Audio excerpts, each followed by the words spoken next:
পরে আমি আর কোনো চিল্লাচিল্লি করি নাই, না করে উনি ওই দিন রাত্রে নাকি আমার খাটের পায়ের কাছে ছিল টিভির টেবিল, ওখানে নাকি ক্যামেরা রাখছিল, মোবাইল নাকি ক্যামেরা আমি বলতে পারি না, দিন পর্যন্ত আমাকে শুধু মারছে। আর আমার শরীরে কাঁচা বাঁশের শিপটি দিয়ে মারছে, প্রতিটা দাগ এখনো আছে, প্রতিটা মারে আমার শরীর থেকে ফাটে গেছে।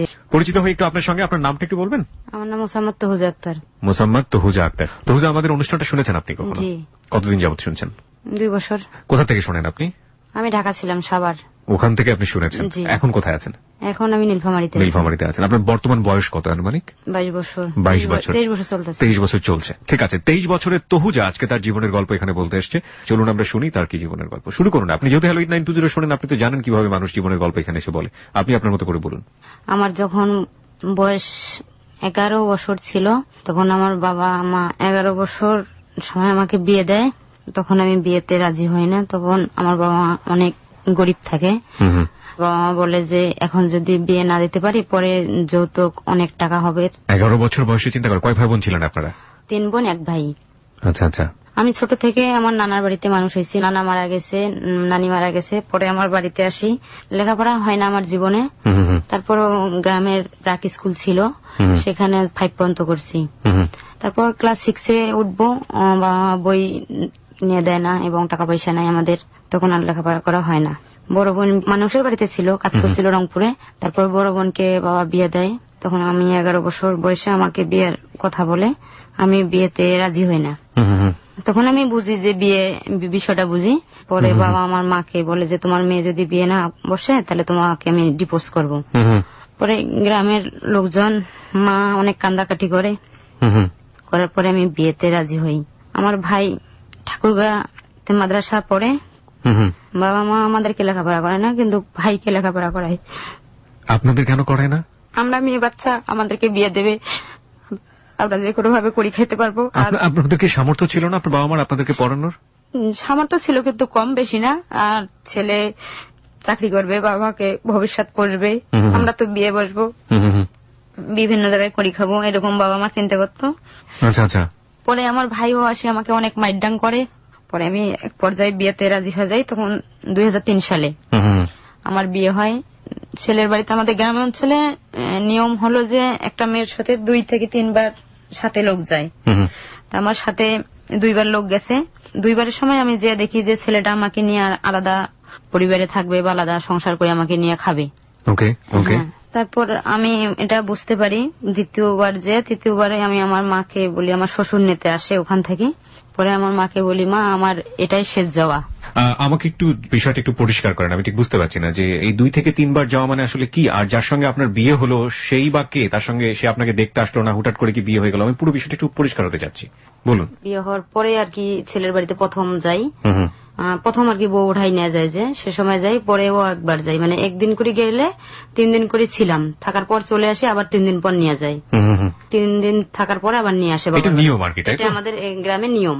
আচ্ছা আচ্ছা, বলুন। তারপর পরে আমার বাবা মা, শ্বশুর যখন আসে, আসার পর শুনলো যে এরকম আমার মার সাথে বলতেছি, তখন আমার শ্বশুর আসি বললো যে বিয়ে নিয়ে কি বলে মেয়ে? তো আমার মা বললো না, অন্য কথা বলে।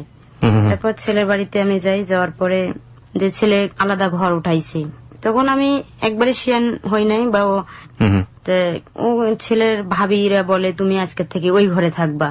তাহলে আমি বুঝতে পারি ওই দিন ছেলের ঘর ঘেরা করতেছে চাটি দিয়ে। পরে আমি, ছেলের চাচা বেগুন আবাদ করে, তা বেগুন বাড়িটা অনেক দূরে।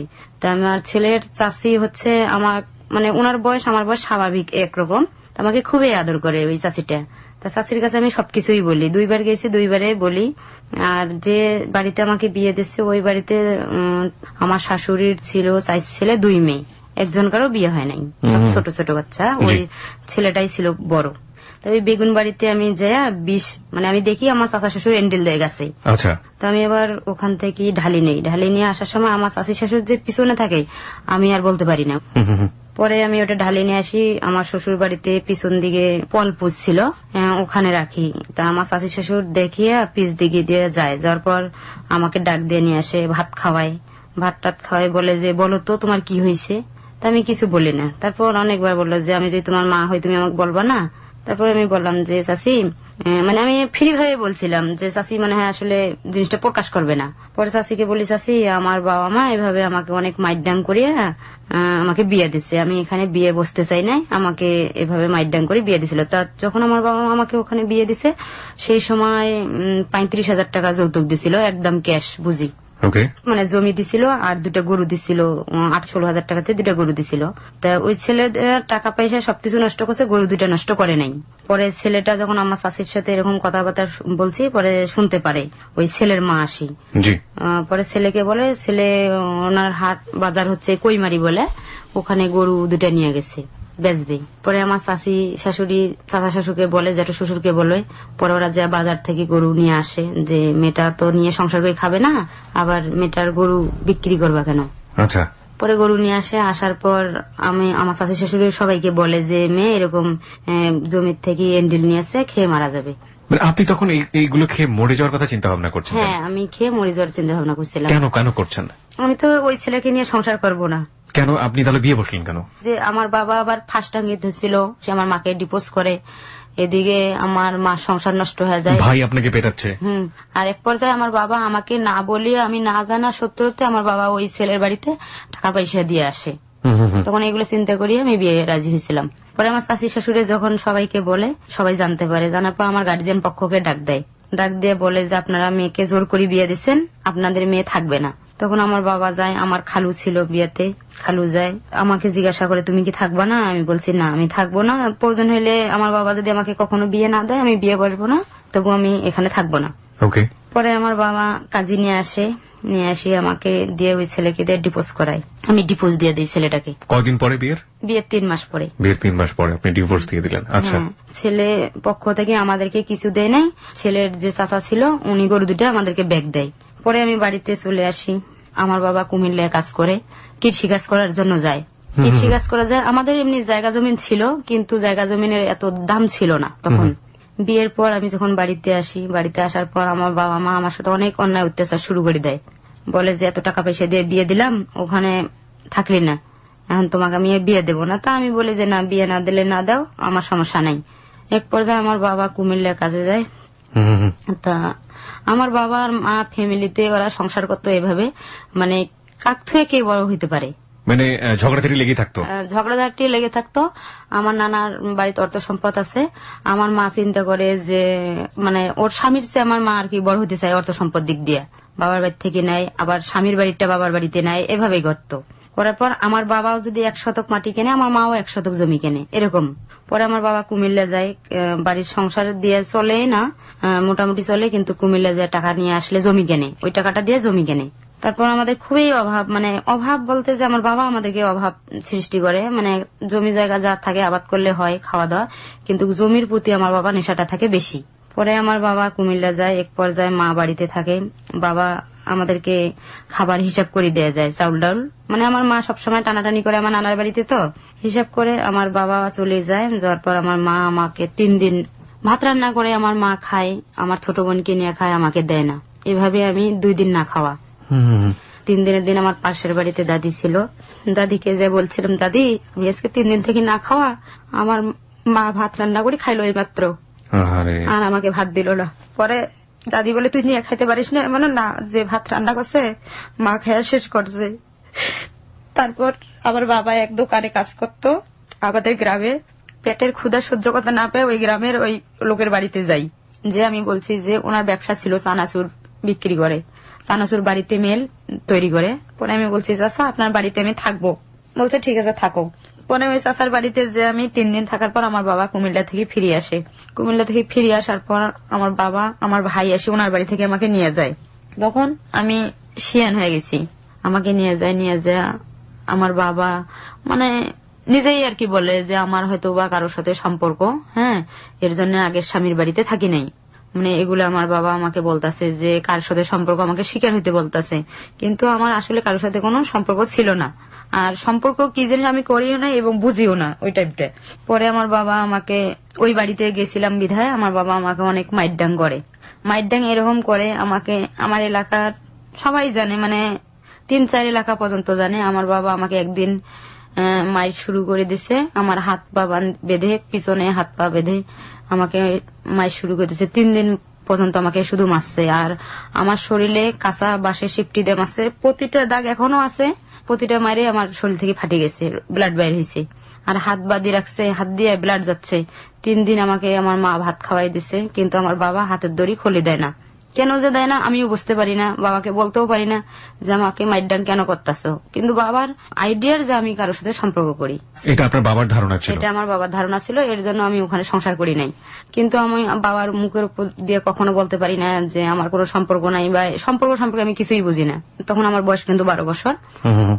আমি অনেক মাইরডাং করে, যা আমি সহ্য করতে পারি না। আমাকে রাত্রেবেলা শোয়াইলে 2 পা বাঁধে শোয়ায়, হাত 2টা বাঁধে শোয়ায়, এরকম এরকম অবস্থা। আপনারা কয় বোন ছিলেন? আপনি সবার বড় ছিলেন না? না না, আমার বড় বোন বিয়ে হয়ে গেছে, আমি মেজো ছিলাম, আমার একটা ছোট ছিল।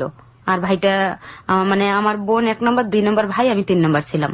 তারপরে আমি এরকম অবস্থা, এলাকার অনেক মান্যগণ্য ব্যক্তি আসে আমার বাবার কাছে যে মেয়েটাকে এভাবে মাইরডাং করতেছো, ছাড়ি দাও। আর কি তোমার মাইরডাং করা শেষ হয় না?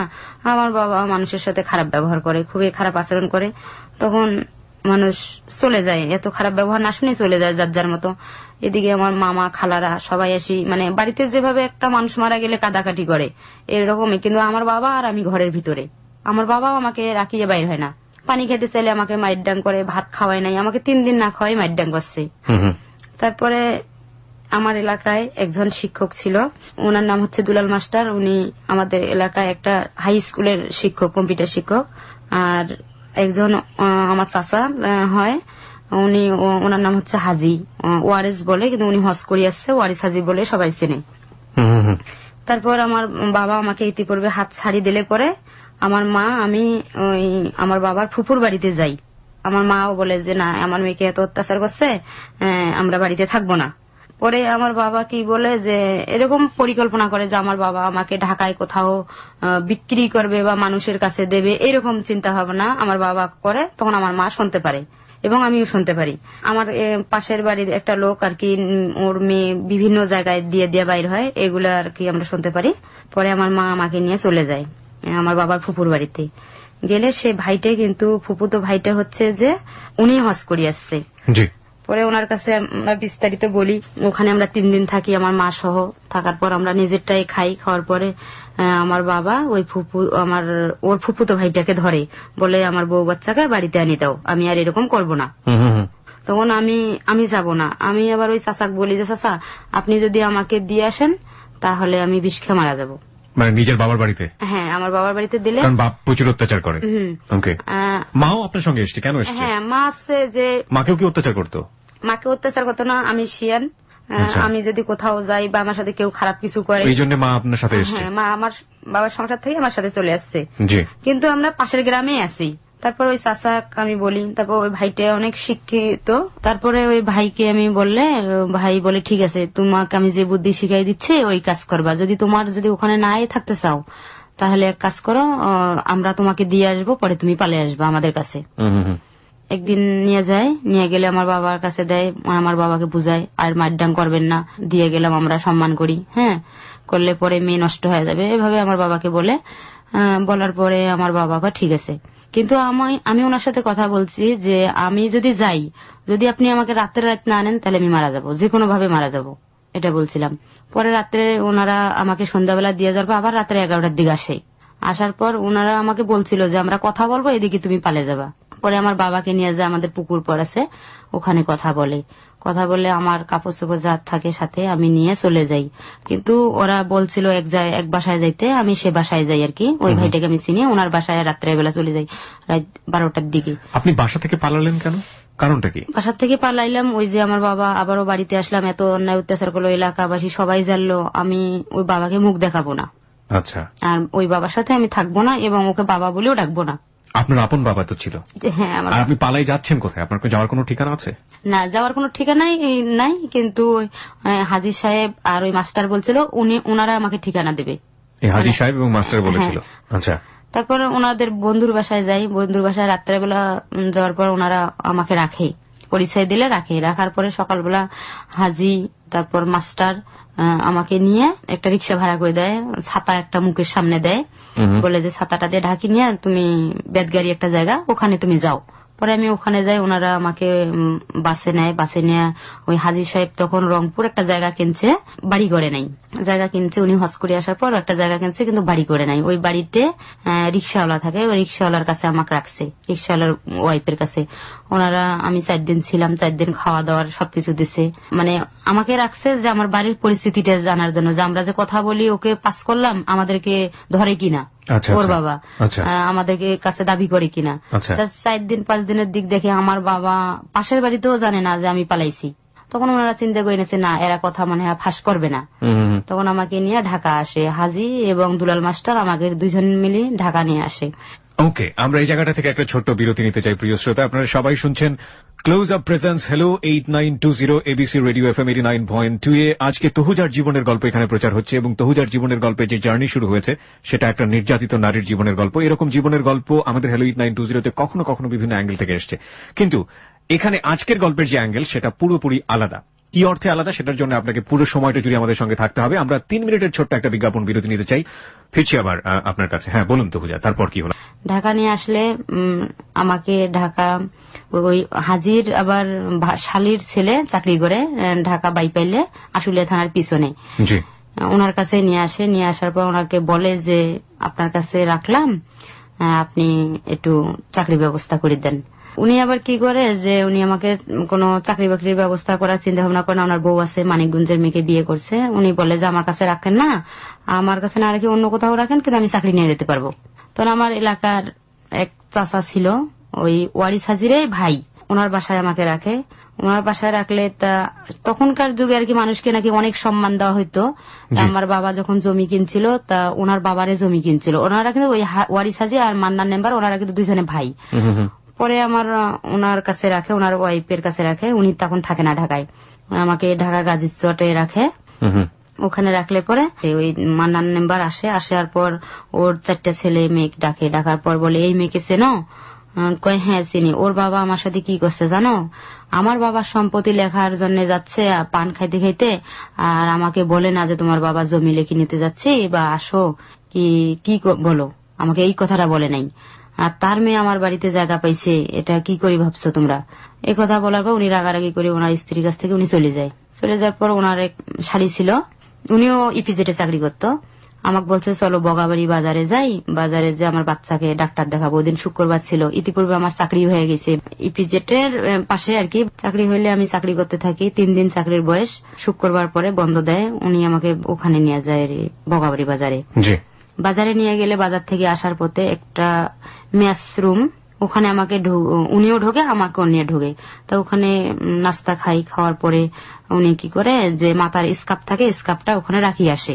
এই 2 মিনিটের রাস্তা উনি যাওয়ার পর বলে মা যে ওই স্কার্ফটা নিয়ে আসো তো। আমি যে স্কার্ফটা ভুলে রাখি আসছি। পরে আমি স্কার্ফটা নিতে যাই। ছেলে 2টা আমাদের এলাকারই ছেলে, আমার এলাকার পাশের, ওনারা কি কিছু বলে না আমাকে।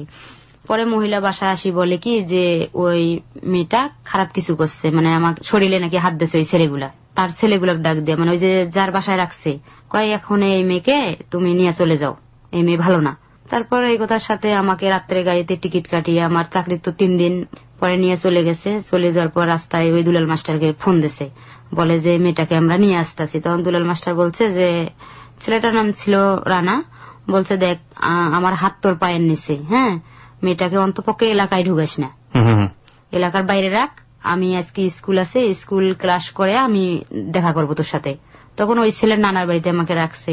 মাস্টার সাহেব স্কুল শেষ করে আমাকে নিয়ে আসছে। ওনার বোনের বাড়ি হচ্ছিল আমার এলাকায় ভোপলা একটা জায়গার নাম।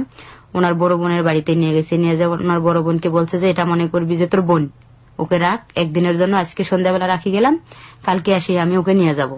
আপনাকে ওখানে রেখে আসলো একদিনের জন্য? হ্যাঁ, পরে ওখানে রাখে। রাখার পরে উনি পরের দিনে যে আমাকে নিয়ে আবার ঢাকা আসে। ঢাকা আসার পরে বেসালার একটা রুমে 3টা মেয়ে থাকে, ওনাদের কাছে রাখলো। 125 টাকা ঘর ভাড়া। আর ওই যে ভাইটা আমাকে চাকরি নিয়ে দেয়, হাজির শালের ছেলে, ওনাকে বলি যায় যে ওর চাকরিটা যেন ঠিক থাকে। 2 দিন ও অ্যাবসেন্ট করছে, বাড়িতে গেছিল, পরে উনি চলে যায়, আমাকে রাখি চলে যায়। আমার শরীরে পোশাক একটাই থাকে, আর আগে যেখানে ছিলাম ওখানে ওনারা অনেক কিছু কিনে দিয়েছিল, খাট কিনে, একটা চৌকি কিনে দিয়েছিল, বালিশ, যা কিছু লাগে। তখন আমি যে আবার ফিরে আসি ওগুলা তো নিতে পারি নাই, আমি এক পোশাকে আর কি ওই মেয়েদের সাথে থাকলাম। চাকরি করি আমি, ওই এক পোশাকে ধুয়া দেই, গোসল করি, এভাবে ডিউটি করতে থাকি। আমার তখন বেতন ধরছিল 1350 টাকা। সেই সময় আমি ফিনিশিং ফোল্ডিং ম্যান ছিলাম, চাকরি করতে করতে এখন। আর ওই ভাইটা ছিল পিএম, মানে ফ্লোরের, যে ভাইয়ের কাছে আমাকে দিয়ে গেছে, চাকরি দিচ্ছে যে ভাই, ওনার নাম হচ্ছে মতিন। যিনি ছিল উনি সবসময় আর কি, ওনার নাম আবু সাহেব, সবসময় আমাকে আর কি খুব হিটাইতো, অন্যভাবে কথা বলতো। আসি আমি ওনার আন্ডারে কাজ করতাম, তাই অনেক কিছু বলতে চাই। তা একদিন হঠাৎ করে সবাইকে ছুটি দেয় আর আমাকে নাইট করায়, আমাকে 12টায় ছুটি দেয়, ভাইটা তো 10টায় চলে যায়। আর অফিসে সবাই জানে যে ওনার বোন হয়, খালাতো বোন হয়, এই সম্পর্কে সবাই জানে যে মতিনের খালাতো বোন হয়। পরে একদিন আবু সাহেব আমাকে বাজে কিছু কথাবার্তা বলে, বাজে বলতে যে আমাকে বলে তোমাকে আমি বিয়ে করব, সরাসরি বলে। তা আমি না বলিয়ে আমার ওই ভাইকে বলে দিছি যে আমাকে ও এই কথা বলে। পরে আমার ভাইটা আবার কি করছে, অনেক হট মেজাজ তো, যে আমার ফ্লোরে আমার এলাকার মেয়েকে এই কথা, বাজে কথা বলিস, পরে ডাক দিয়ে নিয়ে অপমান করছে। অনেক কথাবার্তা মতিন ভাই বলার পরে আমাকে পরেও আর কি 12টায় করে ছুটি দিলে রোডে অনেক কথা আমাকে বলে আমি আবার আসি ওই ভাইকে বলি। বলার পরে এক পর্যায়ে আমার বাড়ি থেকে, আমার কিন্তু আমি আসার পরে, আমি আসছি 4 সালে, বাড়িতে আমার কোনো যোগাযোগ নাই। এক পূর্বে আমি শুনতে পেলাম যে আমার ভাই সাভার ফুলবাড়িয়া মাদ্রাসায় লেখাপড়া করে। তা কুরবানি ঈদ ছিল, এ সময় আমার ভাইয়ের সাথে দেখা করব, আমি মানে মন চাচ্ছিল যে আমার ভাইয়ের সাথে দেখা করব। পরে আমার ভাইয়ের কাছে আমি আসছি, যে সময় আমি আসছিলাম ওই সময় সুপার গাড়িতে আসছিলাম, কোনো সমস্যা ছিল না। আর আমি ঢাকা আসার পথে কখনো কোথাও বাইর হই নাই। আমাকে আমার ভাই ফোন দিয়ে বলছে যে ওই গাড়িতে উঠলে ফুলবাড়িয়া নামাই দেবে। পরে আমি ফুলবাড়িয়া নামছি, আমার এলাকার এক চাচা ছিল, চাচার বাড়িতে আমরা ঈদের দিন ওই 2 ভাই বোনে খাওয়া দাওয়া করছি, চাচা খাওয়াইছে। খাওয়ানোর পর সন্ধ্যা হয়ে যাচ্ছে, এখন গাড়ি পাচ্ছি না, মানে ফুলবাড়ি থেকে এমন কোনো গাড়ি নাই, আমি উঠতে পারছি না যে আমি ইয়াতে যাব, আশুলিয়ায় যাব। দেখি যে ওই আবু সাহেব ওর বোনকে নিয়ে গাড়িতে আসছে। গাড়িতে আসার পর আমাকে বলতেছে, ওর বোন বলছে, শারমিন নাম, ও বলছে যে আপা আপনি কি বাসায় যাবেন? তা আমি বলছি হ্যাঁ, আমি তো গাড়ি পাচ্ছি না। বলে যে আমাদের গাড়িতেই উঠেন। তারপরে গাড়িতে উঠিয়ে পরে আমি কিন্তু কোনো পথ চিনি না। আমার আবু সাহেব পরে আমাকে নিয়ে যায় ময়মনসিংহ, ওনার বোনের বাসা হচ্ছে যে কিশোরগঞ্জ নেত্রকোনা, ময়মনসিংহ না, কিশোরগঞ্জ নেত্রকোনা, ওখানে নিয়ে যায়। নিয়ে যাওয়ার পর আমাকে ওখানে 2 দিন রাখার পর বলে যে তোমার ভাইকে দিয়ে তো অনেক অপমান করাইছো, এখন আমি তোমাকে নিয়ে আসছি, তোমাকে আমি বিয়ে করব। তা আমি বলছি যে না, আমি বিয়ে করব না। এক পর্যায়ে বড় বোন উনি আমাকে বোঝা শুরু করে, দেখো নিয়ে আসছে, বিয়ে করো, আমার ভাই তোমাকে কষ্ট দেবে না, কষ্ট দিলে আমরা রিস্ক রাখবো। উনি আমাকে বিয়ে করে দিল। আমার ওই আবার বিয়ে হয়ে গেল? আপনার মা রাজি ছিল এটাতে? না না, আমার বাবার বাড়িতে কোনো যোগাযোগ নেই। আমি চলে আসার পর বাড়িতে কোনো যোগাযোগ আমি করি নাই। একবারে যে চলে আসছি, আমি 7 মাস ছিলাম, 7 মাস পর আমার কিন্তু বিয়ে, মানে 2005-এ বিয়ে। আমার ওই ননদ ছিল, দিয়ে বিয়ে দিল, ওখানেই বিয়ে হলো আমার। ওরা কি আপনার সম্পর্কে সবকিছু জেনে শুনে তারপরে আপনাকে বিয়ে করলো? না, আমার ননদকে আমি জানাই নাই যে আমার পূর্বে বিয়ে হয়েছিল। যখন আবু সাহেব আমাকে বিয়ে করতে চাইছে, বারবার বলতেছে আমাকে 2 দিন রাখার পর, তখন আমি ওনাকে সবকিছু আমার বলছি যে আমার গ্রামের বাড়িতে আমার বিয়ে হয়েছিল, আমি এরকম ছেলে নেই নাই, ডিপোজ করে চলে আসছি ঢাকায়, এই কারণে আমি ঢাকা আসছি। তারপর উনি বলছে ঠিক আছে, সমস্যা নাই, আমি তোমাকে বিয়ে করব। পরে আমাকে ওখানে বিয়ে করাইছে, আমার ননদদের বাড়িতে বিয়ে। আপনার পক্ষে কেউ ছিল ওই বিয়েতে? না, আমার পক্ষে কেউ ছিল না। কেউই ছিল না? না, ওর পক্ষে লোক ছিল, আমার পক্ষে কেউ ছিল না। তারপর আমার শ্বশুর সৌদিতে থাকে, শাশুড়ি বাড়িতে থাকে। আমার শ্বশুর বাড়ি হচ্ছে গাজীপুর কাপাসিয়া। আচ্ছা। পরে আমার শাশুড়ি মানি নেয় না, যখন শুনছে মানে না কোন দেশের এক মেয়ে বিয়ে করছে, তার জন্মের ঠিক আছে কিনা, এইগুলো বাজে কথা আর কি আমার শাশুড়ি গালিগালাজ দিয়ে বলে। তারপর আমার স্বামী বলে যে না, আমার পরিচয় নেই, আমি নিজে ওকে বিয়ে করছি। আমার ওই বড় ননদও বলে যে না, আমরা বিয়ে করাইছি, তোমার না চলে নাই। আচ্ছা। আমার স্বামী তখন আমার শ্বশুর বাড়িতে আমার নেয় না, আমরা তখন গাজীপুরে ভাড়া থাকি।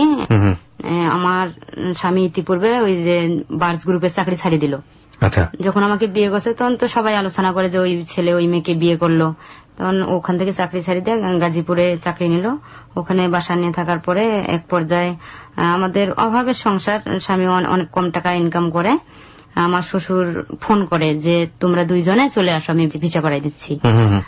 পরে আমার স্বামী আমাকে বলে যে তোমার কি কোনো পিছুটান আছে, বাড়ি যাবা কি, তোমার মা বাবার সাথে কথা বলবা? তখন আমি বলছি না, আমি বাড়ি তো একবারে ত্যাগ করে চলে আসছি। আচ্ছা। পরে বলে ঠিক আছে, তোমার যদি বাড়ি না যাও তাহলে আমি তোমাকে নিয়ে যাব। পরে আমার স্বামী 2005-এর দিকে, 5-এর আর কি কয় মাস বাকি আছে, পরে আমাকে নিয়ে সৌদিতে যাই। সৌদিতে গেলে ইতিপূর্বে আমার শাশুড়ির সাথে কিন্তু একবার দেখা করছিলাম, একবার নিয়ে গেছিল। পরে আমার শাশুড়ি অনুমতি দেওয়া, যেহেতু বিয়ে করছে চলে যাও। পরে আমরা দুই স্বামী স্ত্রী চলে যাই। আমার শ্বশুর চলে আসে ছুটিতে আসার পর অসুস্থ হয়ে যায়। অসুস্থ হয়ে গেলে আমার শ্বশুর মারা যায়। এই দেশে আসার পর 3 মাসের ছুটিতে আসে আমার শ্বশুর মারা যায়। মারা গেলে আমরা দুইজনে ওখানেই থাকি। আর আমার স্বামী কিন্তু আর আসে না আমার শ্বশুরকে মাটি দেওয়ার জন্য, মানে অল্প সময়ের ভিতরে গেছে, আসতে পারে না। পরে আমার স্বামী ওখানে সৌদিতে তেলের গাড়ি চালাইতো। তো আমি বাসায় ছিলাম, আমার পেটে বাচ্চা আসলো। বাচ্চা আসার পরে আমি অসুস্থ হয়ে গেলাম। অসুস্থ হলে ওখানে আমার বাচ্চা সিজার করায়। ওখানে থাকার পর 3 মাস বাচ্চাটা অনেক কান্দাকাটি করে। আমার মেয়েটা খুবই কান্দাকাটি করে, মানে বাচ্চাটাকে আমি সামলাইতে পারি না। পাশের যে ফ্ল্যাট আছে ওনাদের আর কি সমস্যা হয়, আর আমি বাচ্চাটাকে একা নিয়ে চলতে পারি না। মানে আমার সিজার হয়েছিল, ডাবল সিজার পড়ে গেছিলাম। একবার সিজার হয়েছে, হওয়ার পরে 15 দিন পড়ে গেছিলাম, বিছানা থেকে পড়ে গেলে আবার সিজার করা লাগছে। পরে আমার স্বামী কি করে বলে কি যে বাচ্চা যেহেতু সামলাইতে পারো না, চলো আমরা দুইজনে চলে যাই। তো আমি বলছিলাম যে না, তুমি থাকো, আমি চলে যাই। পরে বলে না, যদি তুমি না থাকো তাহলে আমিও থাকবো না। আমার স্বামীকে আমি বুঝাইতে পারি না। পরে ইতিপূর্বে দুজনে সিদ্ধান্ত নিলাম যেহেতু আমরা বাইরে আসছি, তাহলে আমি বাচ্চাটা রাখি আসি, আমি তোমার সাথে থাকবো। পরে আমার স্বামী বলে ঠিক আছে, যদি তুমি বাচ্চা ছাড়া থাকতে পারো তাহলে বাচ্চা রাখি আসো। আমাকে ঢাকা পাঠাই দেয়, পাসপোর্ট কাগজপাতি রেডি করে পাঠাই দিলে পরে আমি আমার শাশুড়ির কাছে আমার বাচ্চা রাখি না। মানে আমার শাশুড়ির প্রতি আমার একটু বিশ্বাস কম হয়ে গেছিল ওই কথাগুলো বলার কারণে। পরে আমি বাড়িতে যাই আমার মেয়েকে নিয়ে। 2007 সালে শেষের দিকে আমি বাড়িতে যাই। আচ্ছা। মেয়ে নিয়ে বাড়িতে গেলে আমার এলাকার লোকজন তো দেখি অনেক খুশি যে ওর বিয়ে হয়েছে, ইতিপূর্বে বাচ্চা নিয়েও চলে আসছে। আমার বাবার সাথে কথা বলি নাই, মা ছিল। মাকে বলছি মা, আমার বাচ্চাটা তুমি রাখে দাও, আমার একটু সমস্যা। মাকে আর বললাম না যে আমি বাইরে থাকি, মার কাছে আমি এত কিছু বলি নাই। মা বললাম বাচ্চাটা রাখি দাও, তোমার আমার বাচ্চা যেটা খাবে, যা খরচা হবে আমি দিয়ে পাঠাবো। আপনি একবারে বাচ্চা নিয়েই ফার্স্ট আপনার বাড়িতে গেলাম। তারপর আমার মাকে এই কথা যখন বললাম, মা বলছে যে ঠিক আছে, রাখিয়ে দিল আমার মা। আমি চলে আসলাম। চলে আসার পর আবার আমার স্বামীর কাছে চলে গেলাম। 15 দিন পরে চলে গেছি, পাঠাইছে কাগজ। পরে আমি চলে গেছি। চলে যাওয়ার পরে আমার লোকাল ভিসা করে দিল, মানে আমি যখন আসতে পারবো, আমি আসতে চাইলে আসতে পারবো 3 মাস পর পর। পরে আমি আরেকবার আসছিলাম বাচ্চা দেখার জন্য, দেখা করে সে চলে গেছি। যাওয়ার পরে আমি একবারে আর কি 11 সালে আমার স্বামী পরে ওখানে থাকার পর আমার সাথে কথা বললো যে তুমি তো আমাকে এত বিশ্বাস করো, বাচ্চাও রাখি আসলা, যে বাচ্চাকে এত ভালোবাসো, বাচ্চা রাখি আসলা, একদিন যদি তোমাকে আমি না নিয়ে সংসার করি খাই, বা তুমি এখন চলে যেতে চাচ্ছ, আমি যদি অন্য কোনো মেয়ের সাথে সম্পর্ক করি বা অন্য কোনো মেয়েকে বিয়ে করি, তখন কি করবা? আমার স্বামী ইতিপূর্বে যখন বাচ্চা রাখি গেছি তখন আমার নামে একটা অ্যাকাউন্ট করছে। অ্যাকাউন্ট করার পর আমাকে বলে কি তোমাকে আমি মাস হিসাবে বেতন দিয়ে রাখবো, মানে আমার সাথে আর কি মজা করে যে তোমাকে আমি মাস হিসাবে মনে করবো তোমার এটা চাকরি। তা আমার অ্যাকাউন্টে মানে যা টাকা কামাইতো বেশিরভাগ আমার অ্যাকাউন্টে দিত, 20, 30, 50 হাজার টাকা এভাবে লাগাইতো। এভাবে আমার 2011 সালে আমার অ্যাকাউন্টে 10 লাখ টাকার মতো হয়েছে। পরে আমি বললাম কি যে আমি চলে যাই, আমি বাচ্চা ছাড়া থাকতে পারবো না, বাচ্চা এখন স্কুলে দেওয়া লাগবে, আমি চলে যাব। ও বলছে যদি তুমি চলে যাও তাহলে যাও। মানে দুজনের সিদ্ধান্ত মতো আমি বাড়িতে চলে আসি 11 সালে। 11 সালে আমার গ্রামের বাড়িতে সরাসরি আসি, আমার শ্বশুর বাড়িতে আমি আর যাই না। গ্রামের বাড়িতে আসি, আসার পরে ডিস্ট্রিক্ট বাইর হয় যে ডিস্ট্রিক্টের অনেকে আমার এলাকায় সদস্য হচ্ছে। তা আমাকে একজন, ওনার বাড়ি হচ্ছে পুষনা, আমাদের কিশোরগঞ্জ থানার ভিতরে, উনি আমাকে আসে আহাদুল ইসলাম নাম, বলল যে আপনি কি ডিস্ট্রিক্টের সদস্য হবেন? তা আমি বলছি ডেস্টিনি হবে আসলে। হ্যাঁ, ডেস্টিনি। হ্যাঁ, তা আমাকে বলছে আপনি কি ডেস্টিনির সদস্য হবেন? তা আমি বলছিলাম যে না, আমি হব না। তা অনেকেই বলে যে না, হও, ভালো, 4টা রিলিংস দেবে, এগুলা রিলিংসে কাজ হয়, মানে বিভিন্ন রকম কথাবার্তা বলছে। তারপর আমি বলছি যে ঠিক আছে, আমি হব। পরে প্রথম কিন্তু ওটা হচ্ছে যে 20,000 টাকা জমা দিতে হবে। 4টা রিলিংস দেয়, 4টা রিলিংসের দাম, একটা করে রিলিংসের দাম নাকি 7,000 টাকা। তা আমি 20,000 টাকা দেই, ওই আহাদুল ইসলাম এবং একজন এএসআই এবং আরেকজনের নাম হচ্ছে সুমন, উনি হচ্ছে অ্যাডভোকেট আমাদের গ্রামে আর কি। জি। পরে টাকাটা দিলে আমাকে বলে কি যে তুমি একটা স্ট্যাম্পে সই করো। আচ্ছা, ওই স্ট্যাম্পে কি কিছু লেখা ছিল? আপনি তো লেখাপড়া কতদূর পর্যন্ত করেছেন? আমি তো 5 পর্যন্ত লেখাপড়া করছি। আচ্ছা, স্ট্যাম্পে কি লেখা ছিল বা স্ট্যাম্পে কি? স্ট্যাম্পে কোনো লেখা ছিল না। ওনারা বলছিল যে তুমি প্রথম সই করো, আমরাও তো নিচ্ছি, আমরাও সবাই সই করব, এরকম বলছিল যে আমরা তো 4 জন আছি, আমরাও সই করব। তা আমি কিন্তু এত কিছু বুঝি নাই, আমি সাধারণ স্ট্যাম্পটাই সই করছিলাম। সই করার পর আমাকে তো রিলিংস দিছে, আমার সাথে আর ওদের কোনো কথাবার্তা নাই। ইতিপূর্বে 15 দিন পর আমাকে ফোন দেয় আহাদুল ইসলাম। ওকে, আহাদুল ইসলামটা কে ছিল? ওই ডেস্টিনিকের উনি সদস্য ছিল, ডেস্টিনির সদস্য ছিল, যিনি আপনার কাছ থেকে স্ট্যাম্পে সাইন নিল। জি। আচ্ছা, ঠিক আছে। তারপর 15 দিন পর ফোন দিয়ে বলে যে আপনাকে একটা কথা বলবো। আমি বলেন, কি বলবেন? বলে যে আপনি কি জানেন আপনার বিয়ে হয়েছে? তা আমি বললাম যে আমার তো বিয়ে হয়েছে, আমি জানি আমার বিয়ে হয়েছে, আমার একটা মেয়ে আছে। কয় আবারও আপনার বিয়ে হয়েছে? তা আমি বললাম, ফাজলামি মনে করলাম যে আপনি কি বলেন? কয় যে হ্যাঁ আপনার বিয়ে হয়েছে, আপনি যদি দেখতে চান কিশোরগঞ্জ আসেন। তখন আপনার হাজবেন্ড কোথায়? তখন আমার হাজবেন্ড সৌদি আরবে চলে গেছে। জি। আপনার তখন বাচ্চা একজন? হ্যাঁ, বাচ্চা আমার একটাই, মেয়েটা আছে। কত বছর বয়স তখন? 3 বছর। 3 বছরের মতো বয়স। ওকে, হ্যাঁ বলুন। তারপর আমার মেয়ের বয়স। পরে আমি যে ওই কথা বললে পরে আমি চলে যাই ওনার কাছে। চলে যাওয়ার পর দেখি যে ওনাকে দিয়ে ওনার ছবি এবং আমার ছবি, আহাদুল ইসলামের ছবি, আমার ছবি, আচ্ছা, অ্যাটাচড করা একটা এভিডেভিট। ও আবার আমাকে পড়ে শোনাচ্ছে। আমি তো রিডিং একটু পড়তে পারি, আমিও পড়লাম যে ওর সাথে আমার হলফনামা ভাবে বিয়ে হয়েছে। তখন আমি আহাদুল ইসলামকে বললাম, ও পাশে এএসআই ছিল, বলল যে হ্যাঁ আপনার তো বিয়ে হয়ে গেছে, আপনি তো কাবিলনামায় সই করছিলেন সেদিন। তা আমি বললাম যে আপনার তো আমার কাছ থেকে স্টামে সই নিছিলেন, তো এটা আবার কাবিলনামা হয় কিভাবে আর এভিডেভিট তৈরি হইলো কিভাবে? তখন আমি এই বিষয়টা পরে উনি বলছে যে এটা যদি বেশি বাড়াবাড়ি করতে যান তাহলে তো আপনার পূর্বের সংসারে থাকবে না, কিভাবে মিটমাট করা যায় এটা চিন্তা করেন। ওকে প্রিয় শ্রোতা, আমরা এই জায়গাটায় ছোট্ট একটা বিরতি নিতে চাই। ঠিক রাত 12টা বাজার আগেই মনে হচ্ছে গল্পের অনেকখানি 12টা বেজে গেল। 12টা বেজে বলতে মনে হচ্ছে জীবনের 12টা বেজে যাচ্ছে। প্রতি মুহূর্তেই সেই শৈশব থেকে শুরু করে একজন অশিক্ষিত নারী, অশিক্ষিত শব্দটা ব্যবহার করাটা একটা ভুল হবে, আমি বরং বলতে চাই অক্ষর জ্ঞানহীন।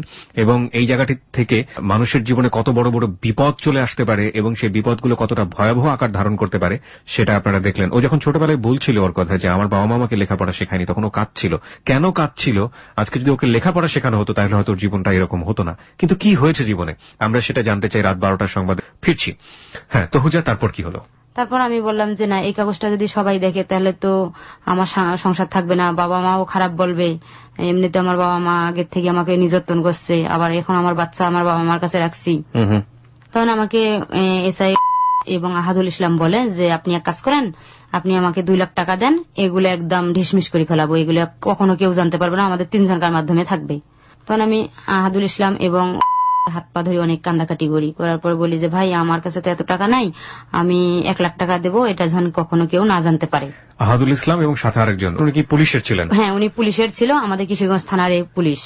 ওকে, তার মানে এই পুলিশকে দিয়ে আপনার সঙ্গে এই ধরনের একটা কাজ করলো। হ্যাঁ, এবং আপনি তখন হাতে পায়ে ধরে রিকোয়েস্ট করলেন যে আপনি 1 লাখ টাকা দিবেন। হ্যাঁ, আমি 1 লাখ টাকা দেবো, আমি 1 লাখ টাকা দিলে এই কাগজপত্র। আপনি কেন রিকোয়েস্ট করলেন? আপনার তো এটা এসে পরিবারের সাথে শেয়ার করা উচিত ছিল, বা আপনার হাজবেন্ডের সাথে বা কারোর সাথে, আপনি সেটা কেন করলেন না? না, আমি বিষয়টা হলো আমার বাবা মা মূর্খ, আর আমার বাবা তো আমাকে প্রথম শুরুতে চাপ দিছে, মানে আমাকে বিশ্বাস করে না। প্রথম যে আমি বিয়েটা ডিভোর্স করছি তখন থেকে তো আমার বাবা আমাকে বিশ্বাস করে না, আর বাবা মা মূর্খ, আমি যে কিভাবে বুঝাবো, আর বুঝবেও না তারা অবশ্য আমার দোষ দেবে। আর আমি তো স্ট্যাম্পটা সই করছি, আমি তো স্ট্যাম্পটা না দেখি সই করছি, স্ট্যাম্পে কোনো লেখা ছিল না। এর জন্য আমি আমার ওই স্বামীকেও বলি নাই এবং বাবা মাকেও বলি নাই। পরে আমি ওনাদেরকে 1 লাখ টাকা দেই।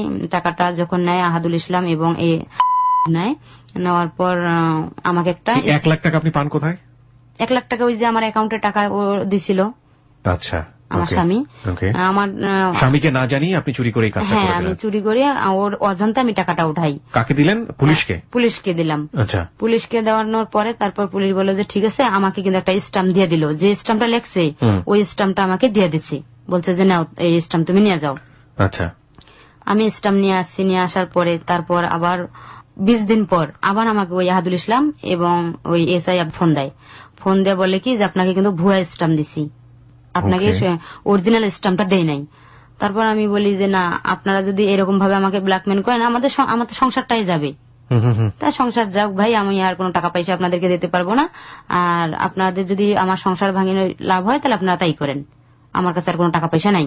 আচ্ছা, আপনি এই কথাটা আপনি বললেন হচ্ছে এই পুলিশ অফিসারকে এবং একই সাথে এই যে ডেস্টিনির যে লোকটা ছিল তাকে আহাদুল ইসলামকে। ওকে। আমি যখন এই কথা বললাম যে ঠিক আছে তাহলে তোমার সংসারও থাকবে না, আমি বললাম যে না, আমার সংসার না থাকলে তো আর কিছু করার নেই, আমি তো টাকা দিতে পারবো না, আমার কাছে যা টাকা ছিল আমি আপনাদেরকে দিয়ে দিছি। তখন পর্যন্ত আপনি কারোর সাথে ব্যাপারটা শেয়ার করেন না? আমি কাউকে বলি না এই কথা।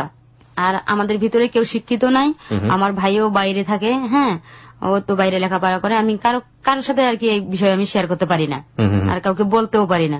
বললেই তো সবাই বলবে তুই সই করছিস, এটা ছবি আছে। তারপর আমি এই কথা বললে কয়েকদিন পর দেখি কি যে আমার এলাকায় আহাদুল ইসলামের কাবিলনামা এবং এফিডেভিট বাইর হয়। প্রথম আমার এলাকায় বাইর হয়। এলাকায় বাইর হলে এলাকার লোকজন বলে যে দেখছো বাইরের স্বামীর ভাত ভালো লাগে না, এখন একটা গ্রামের একটা ছেলের পাশ ধরছে, এরকম ভাবে কথাবার্তা বলে যে গ্রামের একটা ছেলের কাছে বিয়ে বসছে, বাইরের স্বামীটাকে তালাক দিছে। আপনার এফিডেভিটটা এলাকায় পাওয়া গেল কিভাবে? ওটা কিভাবে আসলো? এলাকায় ওই আহাদুল ইসলামে সবার কাছে দিছে, বিলি করছে আহাদুল ইসলাম এবং এসআই, ওনারাই আর কি এটা দিছে কাবিলনামা। কাবিলনামার ঠিকানা হচ্ছে যে ইসলামপুর। ইসলামপুর ঠিকানা দিয়ে কাগজ দিছে। তারপর আমি থানায় গেলাম, যে ডিউটি অফিসার ছিল, ওনার সাথে কথা বললাম, ভাই আমি ওই জিটির বিরুদ্ধে একটা ওই যে এফিডেভিটের, ওটা তো আমি সাধারণ ইসলামে সই করছি, এটা জিটি করব, এটা কিভাবে বাইর হইলো? পরে উনি বলতেছে জিটি টিটি আপনি বাদ দেন, বাদ দিয়ে আপনি এক কাজ করেন, এখন আপনি কোথায় থাকেন? তখন আমি বলছি যে আমি এখন গাজীপুর থাকি। তখন আমি কিন্তু গাজীপুর ছিলাম, বাসা নেই, আমি ওনাকে বলছি যে গাজীপুর থাকি। তখন উনি বলছে যে আপনি এক কাজ করেন, আপনি গাজীপুর যায় একটা কোর্টে মামলা করে দেন, কোর্টে যৌতুক মামলা করে দেন, তারপর দেখবেন ও স্বীকারও হবে ওখানে যে কিভাবে কি করছে, আর যদি বিয়ে স্বীকার করে তো বিয়ে স্বীকার করলো, যে কোনো একটা স্বীকার করবে ও। আমি তো এই কথা কারোর কাছে শেয়ার করতে পারি না, আমার মাথাও কাজ করতেছিল না। আমার এদিকে স্বামীর বাড়ির জানাজানি এক পর্যায়ে হয়ে গেছে, আমি জানতে পারতাছি ফোনে। পরে ওর আহাদুল ইসলাম কি করছে, আমার শ্বশুর বাড়িতে কাগজ দিয়ে পাঠাইছে। শ্বশুর বাড়িতে কাগজ পাঠাইলে আমার শাশুড়ি ওটা আমার স্বামীকে দিয়ে পাঠাইছে, আমার স্বামী দেখতে পারে। দেখার পরে আমার স্বামী আমাকে ডিভোর্স করে। আপনার সঙ্গে কোনো কথাবার্তাও বলে না? মানে এটা নিয়ে কোনো কথাবার্তা উচ্চবাচ্য কিছুই হয় না? আমার সাথে কথাবার্তা ফোনে বলে। কি বলে? আপনার সঙ্গে ফোনে কথাবার্তা কি হয়? আপনি তাকে কি বুঝান? আমি ওকে বুঝাই যে আমি একটা স্টামে সই করি, হ্যাঁ, এই সইটা দেওয়ার সময় কোনো স্টামে লেখা ছিল না, কিন্তু এটা কিভাবে হয় আমি নিজেও বলতে পারতাছি না। আমি ওর কোনো কাবিলনামায় সই করি নাই, এবং কোন এফিডেভিট যেটা, এটা তো কোর্টে নাকি হয়, আমি ওকে বলছি যে এটা নাকি কোর্টে হয়, কিন্তু এটা এভাবে যে কিভাবে হয়েছে আমি বলতে পারি না। তখন ও আমার কথাগুলো বিশ্বাস করে না, যে তোমার ছবি, তুমি পাশে, ওর পাশে দুজনকার ছবি, তোমার স্বাক্ষর, আমি এটা মানবো না। পরে না মানার পরে ও বলছে যে তুমি রেডি থাকো, আমি তোমাকে ডিভোর্সের কাগজ দিয়ে পাঠাবো। পরে ও আমাকে, এটা ওনার কাছে যায় কিভাবে? আপনার হাজবেন্ডের কাছে যায়? আমার শ্বশুর বাড়িতে আসে, শাশুড়ি পাঠাই দেয়। শাশুড়ির সঙ্গে আপনার কি কথোপকথন হয়? শাশুড়ির সাথে কোনো কথাবার্তা আমার শুরু থেকেই হয় না। আমার স্বামীর নিষেধ ছিল যে আমি তোমাকে বিয়ে করছি, আমার মার সাথে তুমি কোনোদিন খারাপ ব্যবহার করবে না, সে যদি কোনো কিছু উত্তর চায় তোমার মন না পোষাইলে তুমি দিবা না, কিন্তু কোনো খারাপ ব্যবহার চলবে না আমার মার সাথে। আচ্ছা, কথা বলতে গেলে তো খারাপ ব্যবহার করবা। আচ্ছা, আমার মা যদি কিছু বলে, তোমার যদি উত্তর দিতে ইচ্ছা না করে দিবা না। আমার তো শ্বশুর বাড়িতে আমি জানি না যে কাগজটা আসছে, আমার স্বামী আমাকে ফোন দিয়ে জানাইতে পারে যে তোমার নতুন স্বামীর সংসার কেমন চলছে। পরে আর কি আমি জানতে পারি। পরে আমার স্বামীকে বোঝানোর চেষ্টা করলে আমার স্বামী কিন্তু বোঝে না, বলে যে তোমাকে আমি ডিভোর্সের কাগজ দিয়ে পাঠাবো, তুমি রেডি থাকো। পরে আমার স্বামী 15 দিন পর আমাকে তালাকের কাগজ দিয়ে পাঠাইলো, ডিভোর্স করলো। ডিভোর্সের কাগজ আমি পাওয়ানোর পরে তারপর ওই আমি তো ওই যে ইয়াতে গেলাম, থানায় গেলাম ওই জিটির বিরুদ্ধে। পরে তো এসআই বললই যে আপনি গাজীপুর কোর্টে মামলা করেন। আমি ইতিপূর্বে ওই 11 সালেই গাজীপুর চলে আসছি, চলে এসে গাজীপুর বাসা নিছি ভাড়া। আপনি ডিভোর্স লেটারটা অ্যাকসেপ্ট করে নিলেন? আপনি এটা নিয়ে পুলিশের কাছে যাওয়া বা কোনো ধরনের স্টেপ নেওয়া কোনো কিছুই করলেন না? না, আমি করি নাই, কারণ আমাকে সে নিজেই বিয়ে করছে বা আমাকে বিশ্বাস করে সে টাকা পয়সাও দিচ্ছে। আমি আর এই কাগজটা নিয়ে কোথাও গেলাম না, আমি কাগজটা রিসিভ করছি। আপনি ডিভোর্স দিয়ে কোথায় চলে আসলেন বলছিলেন? ডিভোর্স গ্রহণ করছি। আমার ডিভোর্স রিসিভ করলেন? রিসিভ করে কোথায় আসলেন? রিসিভ করার পর আমি ঢাকায় চলে আসছি। ঢাকায় চলে আসার পর, ঢাকায় কেউ ছিল আপনার নাকি প্ল্যান করে? না, ঢাকায় আমার কেউ ছিল না। আমি ঢাকায় কি জন্য আসলেন? মানে প্ল্যান তখন কি ছিল? ঢাকায় এসে কি করবেন? ঢাকায় প্ল্যান ছিল যে এই কথাগুলো তো জানাজানি হবে, এলাকায় বিভিন্ন রকম মানুষ বিভিন্ন রকম কথাবার্তা বলছে, ঢাকায় এসে আমি একটা চাকরি করব। আচ্ছা, ঢাকায় তখন কোন আত্মীয় স্বজন কেউ ছিল না? না, আত্মীয় স্বজন ছিল না, তবে আমি যে এলাকায় আগে আমরা স্বামী সংসার করছিলাম সেখানে পরিচিত ছিল, মানে বাসা টাসা নিয়ে আমি থাকতে পারবো আর কি। পরে আমি ঢাকায় যে হেমায়তপুর চলে আসি। ওখানে আমার ভাবি ছিল একজন, ফুফাতো ভাইয়ের বউ। ওর বাসার কাছে আর কি বাসা নেই, ওদেরকে নিয়ে বাসা নেই, ওদের সাথেই থাকি, ওই ভাবির সাথে থাকি। থাকার পর বাসা নেই, বাসা নেওয়ার পর ওখানে আমি দীর্ঘ থাকার পর এই যে বাইং হাউস অফিসে চাকরি করি। বাইং হাউস মাল্টিলাইন বায়ারের সাথে চাকরি করি। চাকরি করার পর আমার স্যালারি দেয় 15,000 টাকা দেয়। 15,000 টাকা স্যালারি দিলে আমি ওই 11 সাল থেকে চাকরি করা শুরু করে দেয়। আর ওই যে এসআই ওনার কাছে আমি পরামর্শ নেই যে এই বিষয়টা আসলে তো আমার স্বামীর সংসারও শেষ হয়ে গেল, একদিকে লোকজন আমাকে বাজে কথাবার্তা বলতেছে, আপনি আপনার কাছে আসলাম স্টাম্পটা সম্পর্কে জানতে, আপনি বলেন গাজীপুর কোর্টে মামলা করতে। তখন উনি বলে যে হ্যাঁ, গাজীপুর কোর্টে মামলা করলেই ভালো হবে। পরে আমি গাজীপুর কোর্টে ওনার পরামর্শ নিয়ে আমি আর কি ওনাকে ফ্রি মাইন্ডে সবকিছু বলতাম, আর আমি মনে করতাম যে উনি আমাকে ভালো পরামর্শ দিচ্ছে। আচ্ছা আচ্ছা। ওনার যে পরামর্শগুলো আমি মনে করলাম যে উনি যেহেতু পুলিশের লোক, উনি তো আমার খারাপ চাবে না। তারপর ওনার কথা মতো আমি গাজীপুর কোর্টে একটা মামলা করি, যৌতুক মামলা আহাদুল ইসলামের নামে। আহাদুল ইসলামের নামে গাজীপুর যৌতুক মামলা করলে ওয়ারেন্ট বাইর হয়। ওয়ারেন্ট আমাদের নীলফামারী যায়, নীলফামারী গেলে ওসি স্যারের কাছে গেলে পরে ওই তদন্তকারী দায়িত্ব দেয়। আমি গ্রামে বাড়িতে যাই, বাড়িতে যাই ওই তদন্তকারী অফিসারের সাথে দেখা করি। দেখা করার পর 2,000 টাকা ওনাকে দেই যে ওই আহাদুল ইসলামের বাড়িতে রেড দেওয়ার জন্য। আচ্ছা। 2,000 টাকা উনি নেয়। উনি 2,000 টাকা নেওয়ার পরে বলে যে আসামি ধরতে পারে নাই, ওই দিন আর কি বলে যে আসামি ধরতে পারে নাই। এভাবে আমার কাছ থেকে উনি টাকা নিতেই থাকে, আমি ওনাকে টাকা দেই। মানে এমনও দিন আছে উনি আমাকে বলে যে আজকে আসামি ধরবো, আজকে আমি লোক লাগাই দিছি, হ্যাঁ আপনি টাকা পাঠাই দেন। আমি এভাবে টাকা পাঠাই দেই, উনি আসামি ধরে না।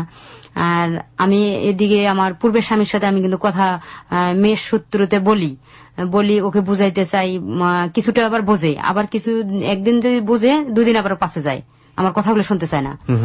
তা আমি ওকে বলি যে তুমি আসো, আসার পর কিছু ডকুমেন্ট আছে বা কোনো কাগজপাতি আছে দেখো। তাই এদিকে আমি চিন্তা করছি ও যদি আসে আমার মামলাটার এদিকে যদি ও আমাকে কোনো আহাদুল ইসলাম কোনো লিখিত দেয় তাহলে আমার স্বামীকে আমি পেপারস হিসেবে দেখাইতে পারবো। আচ্ছা আচ্ছা। তারপর মামলা চলে আহাদুল ইসলামের এভাবে 11 সাল পর্যন্ত আসামি ধরে নাই, 12 সাল পড়ে গেছে। 12 সালে ওই এএসআই চলে আসবেন অভিনা। যখন উনি চলে আসে তখন আমি কিশোরগঞ্জ থানায় যা দেখি যে আমার ওয়ারেন্টটা উনি জমা দেয় না, থানা কোন কর্তৃপক্ষের কাছে। আপনি মামলা করেছেন আহাদুলের এগেনস্টে নাকি ওখানে পুলিশ অফিসারও ছিল? না, শুধু আহাদুলের এগেনস্টে মামলা করেছেন। আচ্ছা আচ্ছা। আমি কিশোরগঞ্জ থানায় যাওয়ার পর দেখি যে আমি ওসি স্যারের সাথে কথা বলি যে আমার ওয়ারেন্ট স্যার এমুক নামে, তার বাড়ি তো ছেলে চলে আসছে। ছেলে কিন্তু বাড়িতে, আমি দেখি যে আমার সামনের দিক দিয়ে ঘোরাফেরা করছে, এলাকায় ঘুরছে। পরে ছাড়বো আর পুলিশ অফিসার থেকে বললো যে দেখো তো এই নামে কোনো ওয়ারেন্ট আছে কিনা। ওনারা খোঁজাখুঁজি করলো, করার পর বলল না স্যার এই নামে কোনো ওয়ারেন্ট নাই। তারা বলছে যে আগে কোন স্যারের কাছে ছিল, তা আমি বলছি যে স্যারের কাছে ছিল। পরে ওসি স্যারও কে ফোন দেয়, দিয়া বলে যে আপনার কাছে কি ওয়ারেন্ট ছিল? হ্যাঁ ছিল। আহাদুল ইসলামের ওয়ারেন্ট ছিল, তো আপনি জমা দিয়ে গেছেন? হ্যাঁ জমা দিয়ে গেছি। কার কাছে? দারোগার কাছে। পরে আমি দারোগার সাথে যোগাযোগ করলে উনি আমার 2 দিন আর কি বুঝাইছে, বুঝার পর 3য় দিনে আমার সাথে খারাপ ব্যবহার করতেছে। বলতেছে মেয়ে তোমাকে আমি এত বুঝাই, তুমি কি বোঝো না? আমাকে দিয়ে যায় নাই, আমাকে দিয়ে গেলে কি আমি ভাতে দিয়ে খাইছি? তারপরে আমি সাথে ফোনে যোগাযোগ করি বলি যে আপনি যদি আমার ওয়ারেন্টের কথা না বলেন তাহলে আমি সার্কেল স্যারের কাছে যাব, নাহলে এসপি স্যারের কাছে যাব। সবাই বলতেছে আপনার কাছে ওয়ারেন্ট। আমাকে বলতেছে ঠিক আছে আপনার বর্তমান বাসার ঠিকানা দেন, কাগজটা আসলে আমার কাছে ছিল, আমি বলতে পারি না, ওয়ারেন্টটা আমার কাছেই ছিল। তখন আমার বর্তমান বাসা হেমায়তপুর, আমি এক ভাবির সাথেই থাকি। উনি আসবে, আমি ওনার জন্য খাওয়ার আয়োজন করছি, নাস্তা বানিয়ে রেডি করছি। উনি আসার পর দুপুর বেলা আসছে, খাওয়া দাওয়া করছে, ভাতও খাইছে। ভাতটা পুলিশ অফিসার? হ্যাঁ পুলিশ অফিসার। আচ্ছা। পরে বলতেছে কি যে আমি যে কালকে যে প্যান্টটা পরছিলাম ওই প্যান্টে ওয়ারেন্ট রাখছি, এই আজকে যে প্যান্ট পরছি আমার তো মনেই নেই, আমার ভুল হয়ে গেছে। তা আপনার তো বাসা আমি চিনি গেলাম, আমি অন্য দিন আসি দিয়ে যাব। আচ্ছা। পরে এই কথা বলছে, আমি তো মন খারাপ হয়ে গেল যে এত কষ্ট করে রান্না বাড়া করলাম, বাসায় থাকলাম, অফিস না যায়, আর এই কথা বললো। তা ঠিক আছে, উনি চলে গেছে। যাওয়ার পরে আমার একদিন রাত্রে 11টায় ছুটি হয়েছে। আমার বাসাটা হচ্ছে যে হেমায়তপুর আশা প্লাজারের পিছনে, ওখানে আর কোনো বাসা নাই, একটা বাসা, ফ্ল্যাট বাসার আমি থাকি। তখন আমি ওই পূর্বের বাসাটা ছাড়িয়ে দিছিলাম, ভাবির সাথে বাসাটা ছিলাম। ওই বাসাটা উনি যখন আসার পরে একদিন চলে গেছে, তারপরে আমি ওই বাসা ওই মাসে আমি চেঞ্জ করি। আমি আগেই বাসা ছাড়িয়ে দিছিলাম, ছাড়িয়ে দেওয়ার পরে সাপ্লাইড ভাবে এক ফ্ল্যাট বাসায় রুম নিছি, আমার পাশের রুমটা ভাড়া হয় নাই। তা আমি বাসার রুম চেঞ্জ করছি, করার পর দেখি যে আমার একদিন 11টায় ছুটি হয়েছে। ওই এসআই উনি যে হেমায়তপুর স্ট্যান্ড থেকে আমার পিছ লাগছে আমি কিন্তু বলতে পারি না। উনি হয়তো বা কখনো আমাকে ফলো করছিল বা অন্যদিনও ফলো করছিল, তাই সেদিন আমাকে ফলো করতে করতে আমার বাসার ঘুরে গেলে অনেক দূর ঘুরে যাইতে হবে, অনেক বড় রাস্তা। আর সংক্ষিপ্ত হইলে যে হেমায়তপুর আশা প্লাজারের চিপা একটা রোড আছে, ওটার সাথে কাছে হয় বাসা, 2 মিনিট লাগে স্ট্যান্ড থেকে। তাই আমি ওই রোড দিয়ে বাসা ঢুকছিলাম, আমি পিছন দিকে ফলো করি নাই। বাসা ঢোকার পর ডাইনিং রুম খুলিয়া জুতা, ডাইনিং রুমে বালু ভরবে বিধায় জুতা হাতে নিয়ে আগে রুমে ঢুকছি, রুমে ঢুকে জুতা রাখিয়া আবার আসিয়া ডাইনিং রুম লাগাই দিছি। ইতিপূর্বে আমার বাথরুমে গেছে, আমি কিন্তু বলতে পারি না। মানে বাসাতেই? হ্যাঁ, বাসাতেই। আমার পিস যে লাগছিল আমি এটাও বলতে পারি না। আচ্ছা। আমার বাথরুমে চলে যায়, বাথরুমে চলে গেলে পরে আমি ঘরে ঠান্ডা ভাত থাকে ফ্রিজে, খাওয়া দাওয়া করি, করার পর খাওয়ার পানিগুলা রান্নাঘরে ফেলাইতে আসি। ফেলাইতে আসলে পরে আমি বাথরুম যাব, কিন্তু উনি ওই টাইমে কিন্তু আমার ঘরে গেছে। আমি যে পানি ফেলাইতে আসছিলাম ওই টাইমে উনি ঘরে গেছে। পরে আমি বাথরুমে যাই, বাথরুম সারিয়া ঘরে যাই, ঘরে যা টিভি ছাড়িয়ে দেওয়া ছিল, লাইট অফ করলাম। লাইট অফ করা তখন 11:30 বাজে, রাতের মানে 11:40 বাজে আর কি। আমার ঘুম আসতেছিল, হঠাৎ করে আমার ওয়ার্ড্রোবের পিছনে ছিল, বাইর হয়ে আমার মুখ চাপ দিয়ে ধরছে। মুখ চাপ দিয়ে ধরানোর পর তখন আমি আর কি দেখতে পারলাম যে উনি। তখন আমি বললাম যে আপনি কোন দিক দিয়ে আসলেন, আপনি কখন আসছেন? তো বলতেছে যে চিল্লাইও না। তো আমি বললাম যে চিল্লাবো না মানে, আপনি আসলেন, আমি একা থাকি, আপনি এখানে ঢুকলেন কিভাবে? কয় আমি ঢুকছি তুমি যখন ডাইনিং রুম খুলি জুতা থুইতে আসছো তখন আমি ঢুকছি। তারপরে উনি আমার সাথে ওই দিন রাত্রে খারাপ কিছু করছে, খারাপ আচরণ করলো। এখন আমি চিল্লাইতে চাইলাম, জিনিসটা চিন্তা করলাম যে আমি চিল্লাইলে উনি র্যাবের লোক, যে কোনো ভাবে উনি বাঁচি যাবে। দেখা গেল 2-4টা পোলাপান আসলে তখন ওনারাও চাবে যে আমাকে নষ্ট করার জন্য, বা বলবে যে আমি খারাপ মেয়ে। কিন্তু আমি ওই বাসার পাশের বাসায় আমি 2 বছর থাকছি, 11 সাল থেকে 11 সাল ছিলাম, 12 সাল ছিলাম, ঘটনা কিন্তু 13 সালে। তারপরে আমি জানতে পারি, পরে আমি কি করলেন আপনি ওই সময়টা যখন আপনাকে এই ধরনের অন্যায় আচরণ করা? আপনি কি শাউট ঠাউট করা, চিল্লাচিল্লি করা কিছু? না, আমার চিল্লাচিল্লি করার মতো ব্যবস্থা বলতে কি, আমার ডাইনিং রুমটা অনেক বড়। আমি যদি আমার রুমটা ভিতরে, আমি যদি চিল্লাইতে যাই তাহলে আমার আওয়াজটাও কিন্তু, আমার রুমের দরজাও আটকানো, ডাইনিং রুমও আটকানো। এবং আমাদের যে সাপ্লাইড ভাড়াগুলা, বিল্ডিংটা হচ্ছে দুতলায় ভাড়াটি আছে, নিচতলায় কোনো 2 ফ্ল্যাটের কোনো ভাড়াটিয়া ছিল না, আমি প্রথম ভাড়াটিয়া ছিলাম। ওগুলো রুম খালি ছিল সে সময়। এখন আমি তারপরে চিল্লাচিল্লির অনেক ব্যবস্থা করছি। তখন চিন্তা করলাম যে চিল্লাচিল্লি করলে তো আমাকে দেখা গেল যে এলাকার পোলাপান আগে আসবে, এলাকার পোলাপানের কাছে ও যে কোনো ভাবে বাঁচিয়ে যেতে পারবে, কিন্তু এলাকার পোলাপান তো আমাকে পরে ব্ল্যাকমেল করবে বা আমাকে নষ্ট করার চেষ্টা করবে। আমার মাথায় কিন্তু এই কাজটা করছিল। ও যদি বলে যে আমি ওর তদন্তকারী অফিসার, তখন বলবে যে তোমার তো আজকের পরিচয় না, হঠাৎ করে একটা মানুষ ঘরে ঢুকলে তা এক কথা, তোমার তো কিশোরগঞ্জ থানার থেকে পরিচয়, এরকম বলবে বিধায় পরে আমি আর কোনো চিল্লাচিল্লি করি নাই। না করা, উনি ওই দিন রাত্রে নাকি আমার খাটের পায়ের কাছে ছিল টিভির টেবিল, ওখানে নাকি ক্যামেরা রাখছিল, মোবাইল নাকি ক্যামেরা আমি বলতে পারি না, কিন্তু উনি আমাকে যেটা বলছে যে ভিডিও করছিল। কি করে আপনি ক্লিয়ার করে বলেন, আপনাকে কখন বলে ভিডিও করার কথা, বা কি মানে আপনাকে ডিটেল বলেন আমাদেরকে, আমরা বুঝতে পারছি না। মানে আপনার সাথে যখন এই অনৈতিক কাজটা হচ্ছিল তখন সে এই জিনিসটা ভিডিও করে, সে আপনাকে বলেছে কখন এটা? না, এটা আমাকে বলছে যে পরে বলছে যে যেদিন উনি আমার রাত্রে ওখানে ছিল, থাকার পর সকালে চলে যাওয়ার পর উনি আমাকে বলছে যে তুমি কাউকে বলবা না, হ্যাঁ আমিও কাউকে বলবো না, এরকম ভাবে বলে। তা আমি চিন্তা করছি যে না, আমিও কাউকে বলবো না, আমার চিন্তাটা এরকম হয়েছে। আর ওনাকে আমি হাত পা ধরছি যে আপনি আর কখনো আমার বাসায় আসবেন না, আমি এই বাসা ছাড়ি চলে যাব, এই কথা বলছি। তখন উনি আমাকে 15 দিন পর উনি আমাকে ফোন দিচ্ছে, দিয়ে বলছে যে তোমাকে একটা কথা বলি। তো আমি বলছি কি? বলে যে তুমি তো তোমার বাসায় যেতে বাধা করছো, বাসায় যাব না, তবে একটা জিনিস তোমার আছে আমার কাছে। তো আমি বলছি কি জিনিস?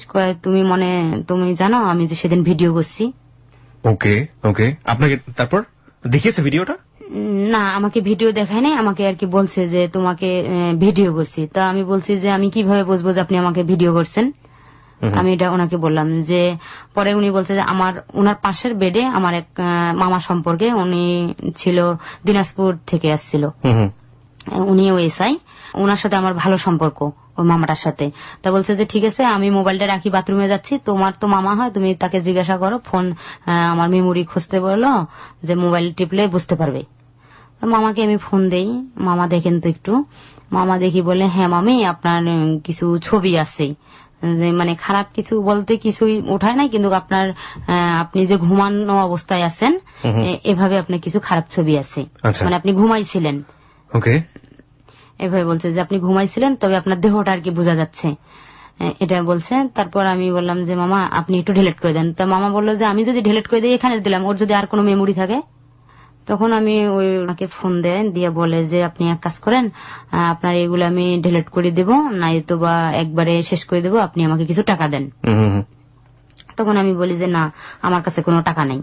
তা বলে না, তাহলে যে আপনার মেয়ে আছে, আপনি যদি এতই ভালো হয়ে থাকেন যে পূর্বে একটা ঘটনা হলো আবার একটা ঘটনা হলো, আপনার মেয়ে আছে, আপনার মেয়ে নিয়ে আপনি কিভাবে কাটাবেন? আপনি এদিকে বিয়েও বসতে চান, আপনি ভালো পরিচয় করতে চান, আবার আপনার এই প্রমাণগুলো আমি তাহলে বাইরে দেখাবো।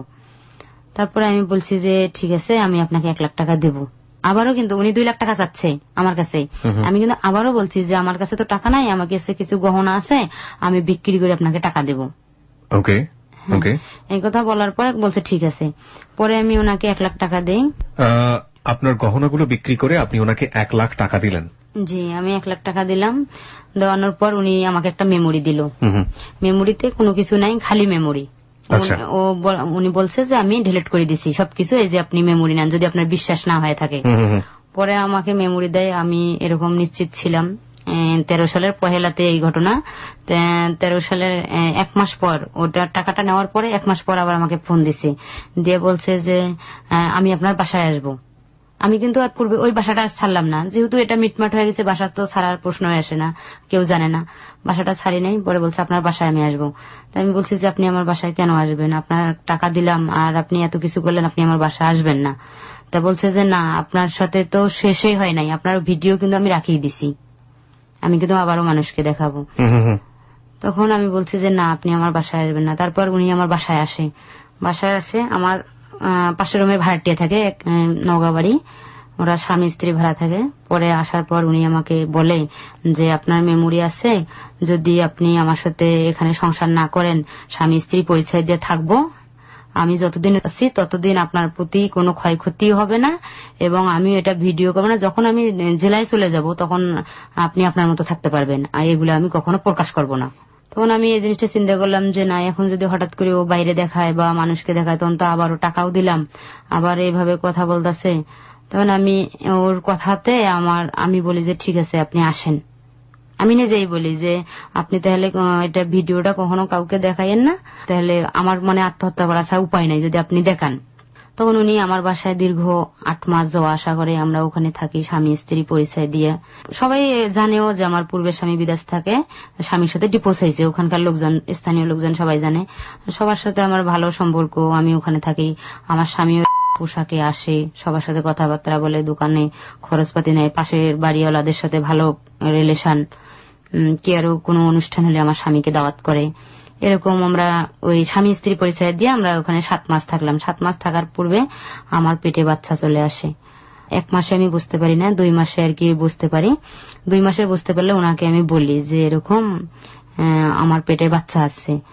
তারপর উনি বলে কি যে আপনার পেটে বাচ্চা আছে, বাচ্চা নষ্ট করতে হবে। তখন আমাকে হাসপাতালে নিয়ে যায়।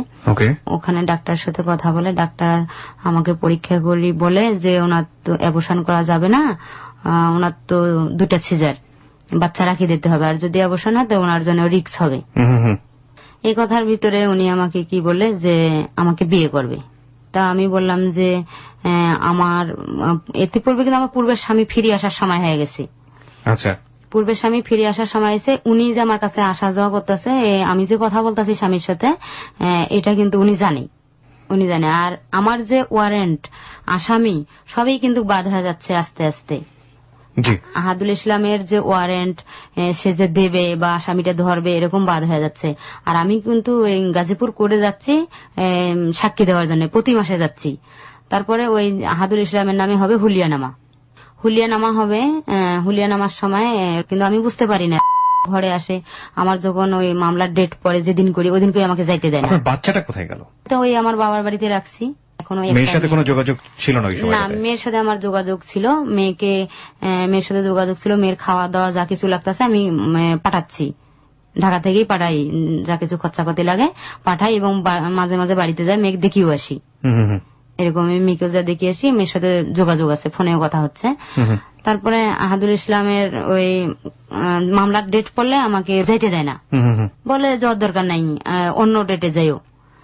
তারপরে যখন ওর হুলিয়া নামা হবে, ইতিপূর্বে কিন্তু আমার পেটে ওর 2 মাসের বাচ্চা, তারপরে তো পরীক্ষা করলো, পরীক্ষা করার পর বলছে যে না, বাচ্চা নষ্ট করা যাবে না, তখন ও বলছে যে আমি বিয়ে করব। ওকে, আমরা এই জায়গাটায় ছোট্ট একটা বিরতি নিতে চাই প্রিয়। জি তহুজা, বলুন তারপর। তা আমি বলছি যে না, আমি বিয়ে করব না, কারণ আমার তো পূর্বের স্বামী ফিরে আসবে, আর আপনি এতদিন আমাকে জিম্মি করে রাখছেন এই রিক্রুটিং এর ভয়ে দেখে, এটা ওটা ভয় দেখে, আমার যদি মরণও হয় তারপর আমি বাচ্চাটা নষ্ট করব, আমি বিয়ে করব না আপনাকে। তারপরে বললো যে না, বিয়ে আমি করব। এরকম ভাবে বলার পরে আমাকে 13 সালের 7 মাসে আমাকে বিয়ে করে, হেমায়তপুর কাজী অফিসে আমাকে নিয়ে যায় বিয়ে করে। বিয়ে করার সময় উনি আমাকে বলে যে ওনার, আগেও বলছে যতদিন ছিলাম একসাথে, তখনও বলছে যে ওনার একটা মেয়ে আছে 8 বছরের বয়স, বউ মারা গেছে। আচ্ছা আচ্ছা। আর বিয়ে যখন করে সে সময় বলছে যে বউ মারা গেছে, একটা মেয়ে। আর কাবিল নামায় যে সময় রেজিস্ট্রি করছে, ওই সময় কাজী তো বলছে যে আপনি কি বিবাহিত? তা বলছে হ্যাঁ বিবাহিত, আমার বউ মারা গেছে। যে যখন বলছিল যে আপনি কি বউর অনুমতি নিচ্ছেন, তখন বলছে বউ মারা গেছে। আর আমাকে জিজ্ঞাসা করছিল, আমি বলছিলাম হ্যাঁ আমার স্বামী ছিল, ডিভোর্স হয়েছে, আমি এটা বলছিলাম। ওকে, বলার পরে তারপরে ওনার সাথে আমার বিয়ে হয়। মানে উনি আপনাকে ইচ্ছাকৃত বিয়ে করেন নাকি প্যাচে পড়ে বিয়ে করেন ফাইনালি? ফাইনালি বলতে যে ওনার ভিতরে হচ্ছে অন্যটা কাজ করছিল। ওই আহাদুল ইসলামের যখন হুলিয়ানামা হয়েছিল, তখন আহাদুল ইসলাম রূপকে বলছিল যে একটা কাবিলনামা, ওই মেয়ে তো মূর্খ অশিক্ষিত, আমার কাবিলনামার খোঁজ আজও পর্যন্ত বাইর করতে পারে নাই, আপনি একটা কাবিলনামা তৈরি করে আমার মামলাটা খারিজ করে দেন, আপনারটাও খোঁজ করতে পারবে না, এরকম বলছিল। কিন্তু আর তো আমাকে অতটা ধারণা করতে না পারে, ও কিন্তু অরিজিনাল আমাকে কাজী অফিস নিয়ে বিয়ে করছে। ওকে, বিয়ে করার পর ওটা 7 মাসে, মানে 8 মাসের সময় আমার ওই হুলিয়া নামা হবে ওই আহাদুল ইসলামের, তখন আমি কোর্টে যাই। আমার বিয়ের 13 দিন পরে কাবিলনামা উঠায়, আমি কাবিলনামা উঠাই না, আগে কাবিলনামা উঠে আহাদুলের মামলায় সাপোর্টিং করে, ওই কাবিলনামা আহাদুলের মামলায় দেয়। আহাদুলের মামলায় দিলে আমি 8 মাসে, 13 সালে 8 মাসে যা দেখি যে আহাদুল ইসলামের মামলা খারিজ হয়ে গেছে। আমার উকিল মহিলা ছিল, উনি আমাকে বলতে আছে যে আপনার তো বিয়ে হয়েছে। তাই আমি বলছি আমার বিয়ে হয়েছে কিভাবে? পরে বলছে যে আপনার স্বামী এসআই, তার কাবিলনামাই যে আপনার কাবিলনামা নেন। পরে আমি দেখি যে আমার আগে সে কাবিলনামা ওঠে, ওই কোডে দিছে, আমার ওই মামলাটা, যৌতুক মামলাটা আহাদুল ইসলামের খারিজ হয়ে গেছে। খারিজ হয়ে যাওয়ার পর আমি কিন্তু জানতে পারি না যে আসলে কি ওর সাথে ষড়যন্ত্র। তখন কিন্তু আমি বুঝতে পারি যে ওকে দিয়ে এই কাজগুলো আমাকে করাইছি, বা ওই আহাদুল ইসলামের পেছে পড়ি, বা আহাদুল ইসলাম ভাই এইগুলো ঘটনা আমার সাথে ঘটাচ্ছে। তারপরে ওই আহাদুল ইসলামের মামলা খারিজ হয়ে যায়। খারিজ হয়ে গেলে পরে আমি বুঝতে পারি যে দুইজনেই ষড়যন্ত্র করিয়ে আমাকে বিয়েটাও করলো এবং কাবিলনামাটা কোর্টে আসলো। আচ্ছা, তারপর আমার বাচ্চা পেটে নিয়ে আমি বাড়িতে যাই, ছুটিতে যাই। ছুটিতে গেলে আমি ওর বাড়ি হচ্ছে গাইবান্ধা, আমার বাড়ি হচ্ছে রংপুর। আমি ওর বাড়িতে যাই, ওকে ফোন না দিয়ে আমি যাই। তা ওর বাড়িতে গেলে, ওর এলাকায় ঢুকলে ওকে আমি ফোন দেই যে আমি তোমার বাড়িতে। তখন ও বলে যে বাড়িতে যাইও না, তুমি এলাকার পাশে থাকো, আমি তোমাকে নিয়ে ঢাকা যাব। আমি যখন 7 মাস সাথে থাকলে পরে ওর এক ভাইয়ের বিয়ে, ও পুলিশে চাকরি করে, রাঙামাটি আছে। ওর বিয়েতে আমাকে বলে কি যে তুমিও যাবা বিয়েতে। তখন আমি একসাথে যাই। আমি যে আমার বাবার বাড়িতে 2 দিন থাকার পরে বিয়ের কেনাকাটা করছিলাম, করে ওর বাড়িতে যাই। ওর বাড়িতে গেলে ও ভাই, আমরা স্বামী স্ত্রী যেভাবে ঢাকায় থাকি এক ঘরে, ওখানেও কিন্তু এক ঘরে থাকি। আমার মেয়েকেও আমি সাথে নিয়ে গেছিলাম, আমার মেয়েটাকে নিয়ে গেছিলাম। আমার মেয়ে ওর মেয়ে খেলতেছে। আর ওই বিয়ে করছিল আপন জ্যাঠতো বোনকে, এক ফ্যামিলি, যৌথ ফ্যামিলি। তা যে মেয়েকে বিয়ে করছে পরে আর কি আমি জানতে পারি, ওই যে বর্তমান ওনার বাসায় ছিল, তা ওনার বউ কিন্তু আমাকে পরিচয় দিছিল যে বোন, জ্যাঠতো বোন। ওনার সাথে আমি অনেক ইয়ার্কি করি, কথাবার্তা বলি। বলার পর আমরা বিয়েতে ছিলাম 4 দিন, আমরা 2 মাইজি 4 দিন বিয়েতে ছিলাম একসাথে, সবাই বিয়েতে গেছিলাম। ওনার বউ আমাকে পরিচয় দেয় না যে আমি বউ। আমরা রাত্রে একসাথেই থাকি, ঘুমাইও একসাথে, খাওয়া দাওয়া সবকিছুই একসাথে। 4 দিন থাকার পরে আমি চলে আসি ঢাকায়। ঢাকায় চলে আসার পরে কিন্তু আমাদের বিয়েটা হয়েছে। ঢাকায় চলে আসার পর 1 মাস পর আমি যখন দেখছি যে ওর বাড়িতে বউ নাই, তারপরে যখন ও আমাকে বাচ্চা পেটে আসলো, যখন আমাকে বলছে, তখন আমি আর কি একদিকে সম্মতি দিয়েছি যে বাচ্চা তো নষ্ট করা যাচ্ছে না, তাহলে তো আমাকে বিয়ে বসতে হবে, এরকম চিন্তা ভাবনা করছিলাম। তারপরে ওর বাড়িতে যাওয়ার পরে ওর বউয়ের থেকে চলে আসলাম, চলে আসার পর তো বিয়ে হলো, বিয়ে হওয়ার পরে তারপর ঢাকা থেকে তো আবারও ওর বাড়িতে গেলাম। ওর মানে যে পুলিশ কর্মকর্তাকে আপনি বিয়ে করলেন তাই তো? নাম কি ছিল ওর? এসআই আব্দুল রব। এসআই আব্দুল রব, হ্যাঁ। পরে যে আবার ওর বাড়িতে গেলাম, বাড়িতে গেলে পরে ও আমাকে বাড়িতে যাইতে দিচ্ছে না, বলছে যে আমার বাড়িতে যাওয়ার দরকার নাই, তুমি পাশে থাকো, আমি আসি তোমাকে নিয়ে ঢাকা যাব। আমি এক বোনের বাড়িতে দাওয়াত খেতে গেছি, তা আমি অপেক্ষা ছিলাম, পাশে এলাকায় স্কুল মাঠে ছিলাম। ও আসলো, আসার পর বললে যে চলো আমরা ঢাকা যাই, ব্যাগ বেডিং পত্র সব নিয়ে আসছে। তা আমি বলছি যে তোমার বাড়ির কাছে আমি আসলাম আর আমি ঢাকা যাব, তোমার মা বাবার সাথে আমি দেখা করে যাব। তখন আমাদের বিয়ের হচ্ছে যে 18 দিন 19 দিন। তা বলছে যে না, মা বাবার সাথে দেখা করা লাগবে না, পরে আরেকদিন এসে দেখা করো। তা আমি বলছি না, আমি দেখাই করবো, মানে আমি জিদ করলাম। জিদ যখন করলাম তখন আমাকে নিয়ে বাড়িতে আসলো। বাড়িতে আসার পর আমরা শুয়ে রয়েছি। ওর বউ আসি বললো কি যে মোবাইলটা দাও তো। তা ওর মোবাইলটা কিন্তু আমার হাতে, রাস্তায় আমি মোবাইলটা নিছি, রোডে আমি মোবাইলটা ওর কাছ থেকে আমি নিছি, আমার কাছে আছে মোবাইলটা, রফের কাছ থেকে। হ্যাঁ, রফের কাছ থেকে ওর মোবাইল আমি নিছি। নেওয়ার পর ওর বউ বলছে মোবাইলটা দাও তো। তা আমি শুয়ে রয়েছি, ও শুয়ে রয়েছে। তা ও বলছে যে আমাকে বলতেছে দাও তো মোবাইলটা। তা আমি বললাম তোমার মোবাইলে না টাকা নাই তুমি বলছো, আমাকে তো রোডে বলছিল যে টাকা নাই। তা ওর বউ বলছে যে মোবাইল আমার, ওর হবে কেন। তা আমি মোবাইলটা যখন বাইর করে দিলাম তখন ওনার বউ বলছে কি যে আমাকে বললো যে মোবাইলটা তুমি কোন অধিকারে, মানে ঝগড়া করার জন্য আর কি বললো, কোন অধিকারে হাতে নিছো। তা আমি বললাম আমার স্বামীর মোবাইল আমি নিছি। তো ওর বউ বললো কি যে আমি ওর বউ। তখন এই কথা যখন বলছে তখন আমি ওনার সাথে এক প্রকার আমার ঝগড়াঝাটি হয়ে যায়। রোব আমাকে মাইডাং করে, বিছানার থেকে উঠিয়ে আমার অনেক মাইডাং করে, কিন্তু ওর বউ আমার পিছন দিক দিয়ে এসে চুল ধরে। ধরার পর অনেক ঝগড়াঝাটি হয়। ঝগড়াঝাটি হওয়ার পর রাত্রের বেলা, সন্ধ্যার টাইমে আমি গেছিলাম। রাত্রের বেলা রোব, আপনি তো জানতেন রোফের বউ আছে, এটা কি জানতেন না? না না, আমি কখনো জানি না যে বউ আছে, কারণ বিয়ের আগে তো আমি পূর্বে গেছিলাম, যে 4 দিন ছিলাম, তখন তো আমি ওই মেয়ে তো পরিচয় ছিল জ্যাঠতো বোন। ওই মেয়ে পরিচয় ছিল জ্যাঠতো বোন। তার মানে আপনাকে বিয়ে করছে এটা কি ওই মেয়েটা জানতো? হ্যাঁ, ওই যে যখন নিয়ে গেছিল মানে বিয়ে, মানে ওনার আগের বউ কি জানতো যে আপনাকে বিয়ে করছে? হ্যাঁ, যখন আমাকে বিয়ের আগেও নিয়ে গেছিল তখনও তো আমরা একসাথে ছিলাম, এক ঘরে ছিলাম, তখন তো ওর বউ না জানার কথা না, ওর বউ তো জানেই যে বিয়ে করে নিয়ে আসছে। আচ্ছা আচ্ছা। তারপরে আমি রাত্রেবেলা রাত হলো, আমরা একসাথে রোব সহ আমরা ছিলাম, থাকার পর সকাল যখন হলো রোব আমাকে বলছে যে আমাকে নিয়ে ঢাকা আসবে। ঢাকা আসার কথা বলার পর এখন সকালবেলা দেখি কি যে ঢাকা আসে না, ওই বউয়ের সাথে মানে ভংচং আমার কথাবার্তা বলে। ওর বউ বলে 2 লাখ টাকা দাও, দিয়ে ওকে নিয়ে যাও। ওর বউ এই ধরনের কথা বলে? হ্যাঁ, ওর বউ আমাকে বলতেছে 2 লাখ টাকা দাও, আমরা বাড়ি করব। কিন্তু রোব কিন্তু খুবই গরিব ফ্যামিলির ছেলে, কিন্তু চাকরিটা ওর এসআই হয়েছে মানে 11 সালে, 2 বছরে আর কি এসআই বয়স, 3 বছর।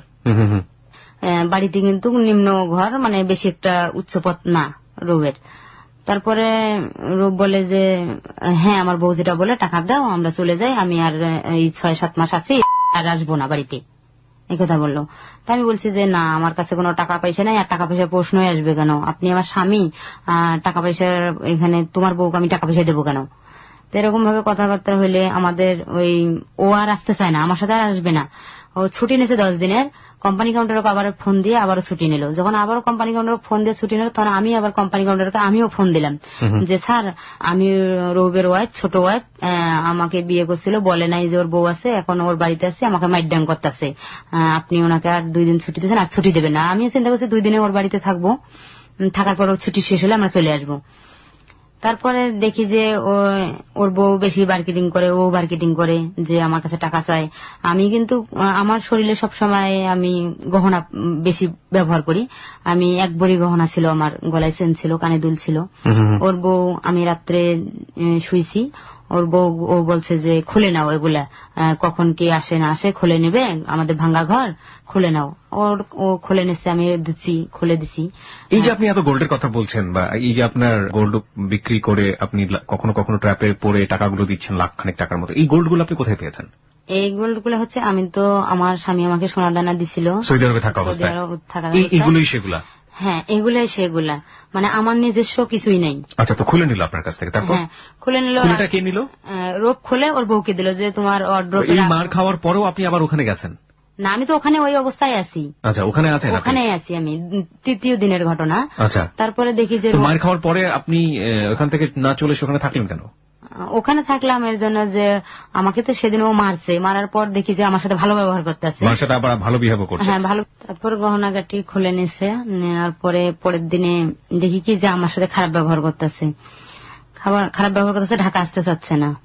তারপর আমি এলাকার মেম্বার চেয়ারম্যান আছে ওনাদের কাছে গেছি, যাওয়ার পর ওনাদেরকে বলছি যে আপনার এলাকার ছেলে আমাকে বিয়ে করছে, আমার এরকম বাচ্চা পেটে 3 মাস, কিন্তু উনি আমাকে বিয়ের আগে বলছিল যে ওনার বউ মারা গেছে, একটা মেয়ে আছে, আর ওনার এলাকার মেম্বার চেয়ারম্যান কিন্তু আমাকে ওই বিয়ের বাড়ি অনুষ্ঠানে দেখছে বউ ভাতে। তা আপনারা তো আমাকে দেখছেন, সে সময় বলছে চেয়ারম্যান বলছে সে সময় তো সে পরিচয় দেয় নাই, আমরা তো এত জানি না, আমরা দাওয়াত খেতে গেছিলাম, তা এখন কি সমস্যা বলেন। তা আমি বলছি এরকম আমাকে বিয়ে করে নিয়ে আসছে, এখন সে তার বউ বাইর হয়েছে, এতদিন বউ বলছে যে আমি বোন। পরে এলাকার চেয়ারম্যান গাইবান্ধার হচ্ছে বাদল চেয়ারম্যান, ওনাকে ডাকলো, আমাকে ডাকছে, ওর বউকে ডাকছে, ডাকার পর এলাকার ইউনিয়ন পরিষদে ডাকার পরে মানে ভীষণভাবে এলাকার লোকজন আর কি ওকে অপমানিত করলো যে একটা চাকরি করো, একটা মেয়েকে বিয়ে করছো, তার পূর্বে বিয়ে হয়েছে, বাচ্চা আছে, এভাবে বিয়ে করে নিয়ে আসছো, তাকে আবার ধোকা দিছো যে তোমার বউ নাই। তার বউকে সবাই কিন্তু জিজ্ঞাসা করতেছে মহিলারা যে তুমি আবার কেমন মেয়ে যে তোমার বিয়ে হয়েছে, তোমার স্বামীর সাথে আগে এসে থাকি গেছে বিয়ের আগে, তখন বলো নাই, এখন আবার বলো যে আমার স্বামী। মানে এরকম ভাবে কথাবার্তার পর ওর বউ বলে যে হ্যাঁ ঠিক আছে, আমি বলি নাই, আমার স্বামী নিষেধ দিয়েছিল, ওর টাকা পয়সা নেবে, নেওয়ার পরে আমাদের বাড়ি করবে, করার পর ওই মেয়ে কোনো কিছুই করতে পারবে না, এরকম আর কি বউকে বুঝাইছিল যে মেয়ে কিছুই করতে পারবে না। তারপরে এলাকার চেয়ারম্যান বিচার করে দেয় যে তুমি তোমার বউকে নিয়ে যাও, বিয়ে করছো যেহেতু বউকে নিয়ে যাও। তখন ও চেয়ারম্যানকে বলে যে চাচা আমাকে 3 মাস সময় দিতে হবে। Police officer? হ্যাঁ, পুলিশ অফিসার বলে চাচা আমাকে 3 মাস সময় দিতে হবে, আমার যেহেতু 2 বউ, এক বউ আগের বাড়িতে থাকে, এখন এই বউকে রাখলে তো এখানে রাখা যাবে না, তা ওকে এক কাজ করেন, ওকে পাঠাই দেন ঢাকায়, ও 3 মাস পর আসিয়া আমার বাড়িতে উঠবে, আমি আলাদা বাড়ি ঘর করবো। সে সময় আগস্টের 10 তারিখ, 11 তারিখের ঘটনা, 12 তারিখের ঘটনা, ঈদের সময় ছুটিতে গেছিলাম আর কি। তাই সে সময় আর কি গাড়ি চলতেছে না, মানে গাড়ির ছিট পাই নাই আমি, ছিট না পাওয়াতে আমি আবার কি করছি, আবার ঘুরে আসি ওই চেয়ারম্যানের মাধ্যমে কিন্তু আবার ফোন দিছি চেয়ারম্যান সাহেবকে যে চাচা আমি তো যাইতে পারি নাই, গাড়ির ছিট পাই নাই। তখন উনি বলছে ঠিক আছে তুমি চলে আসো। আচ্ছা, গাইবান্ধা থেকে আমি আবার চলে গেছি, চলে যাওয়ার পরে তারপর ওর বাড়িতে আমাকে চেয়ারম্যান যে থুয়ে আসছে, আমাকে নিয়ে সাথে গেছে যে রব মেয়েটার সাথে খারাপ ব্যবহার করো না, ও গাড়ি ছিট পায় নাই, গাড়ি ছিট পাইলে ও চলে যাবে, কালকে আমরা ফোন করি দেখি ছিট নিয়ে দিতে পারি কিনা। এই কথা বলছে। রাত্রের বেলা আমার স্বামী দেখি যে আমার ওই যে বড় মানে ওর শ্বশুর ঘরে আর কি, এক পাশাপাশি ঘর, বউ বাচ্চা নিয়ে আমাকে, আমি যখনই শুনছে যে আমি গেছি তখন বউ বাচ্চা নিয়ে ওর শ্বশুরের ঘরেও যে ঢুকছি, মানে বউ বাচ্চা নিয়ে আলাদা থাকবে।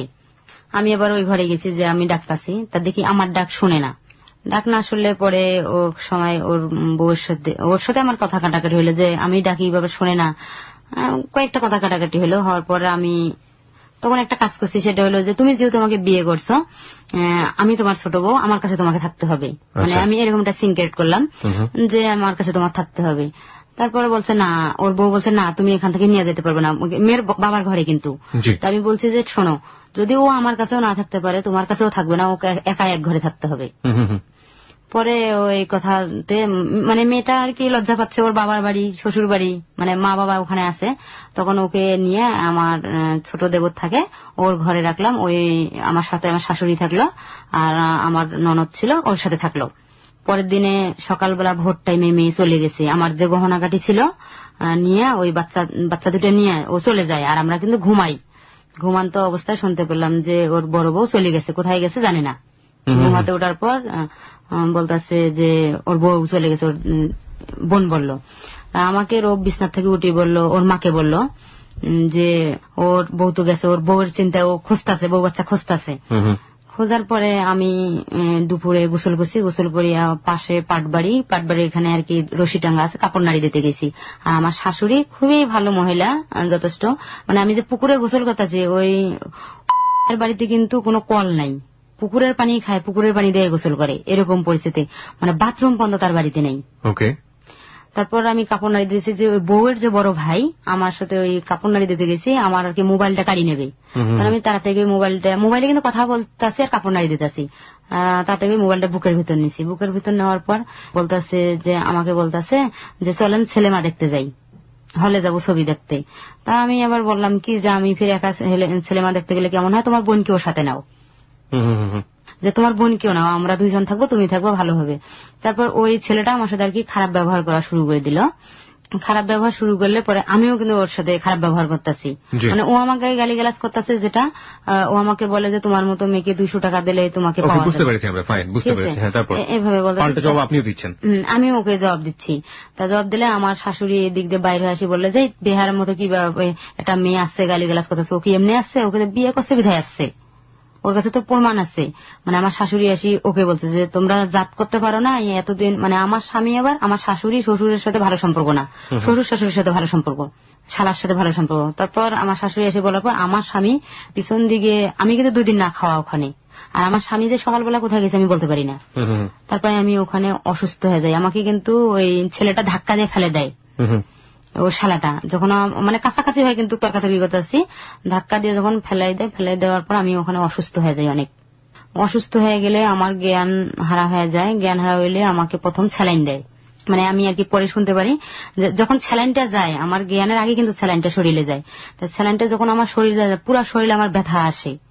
ব্যথা আসলে আমি আর কিছু বলতে পারি না। আর ওই স্যালাইন যাওয়ার আগে আমাকে কিন্তু গ্যাসের ট্যাবলেট বলিয়ে ডাক্তার আসে, গ্রামের ডাক্তার নিয়ে আসে, ওই ট্যাবলেট আমাকে গ্যাসের ট্যাবলেট বলি খাওয়ায়।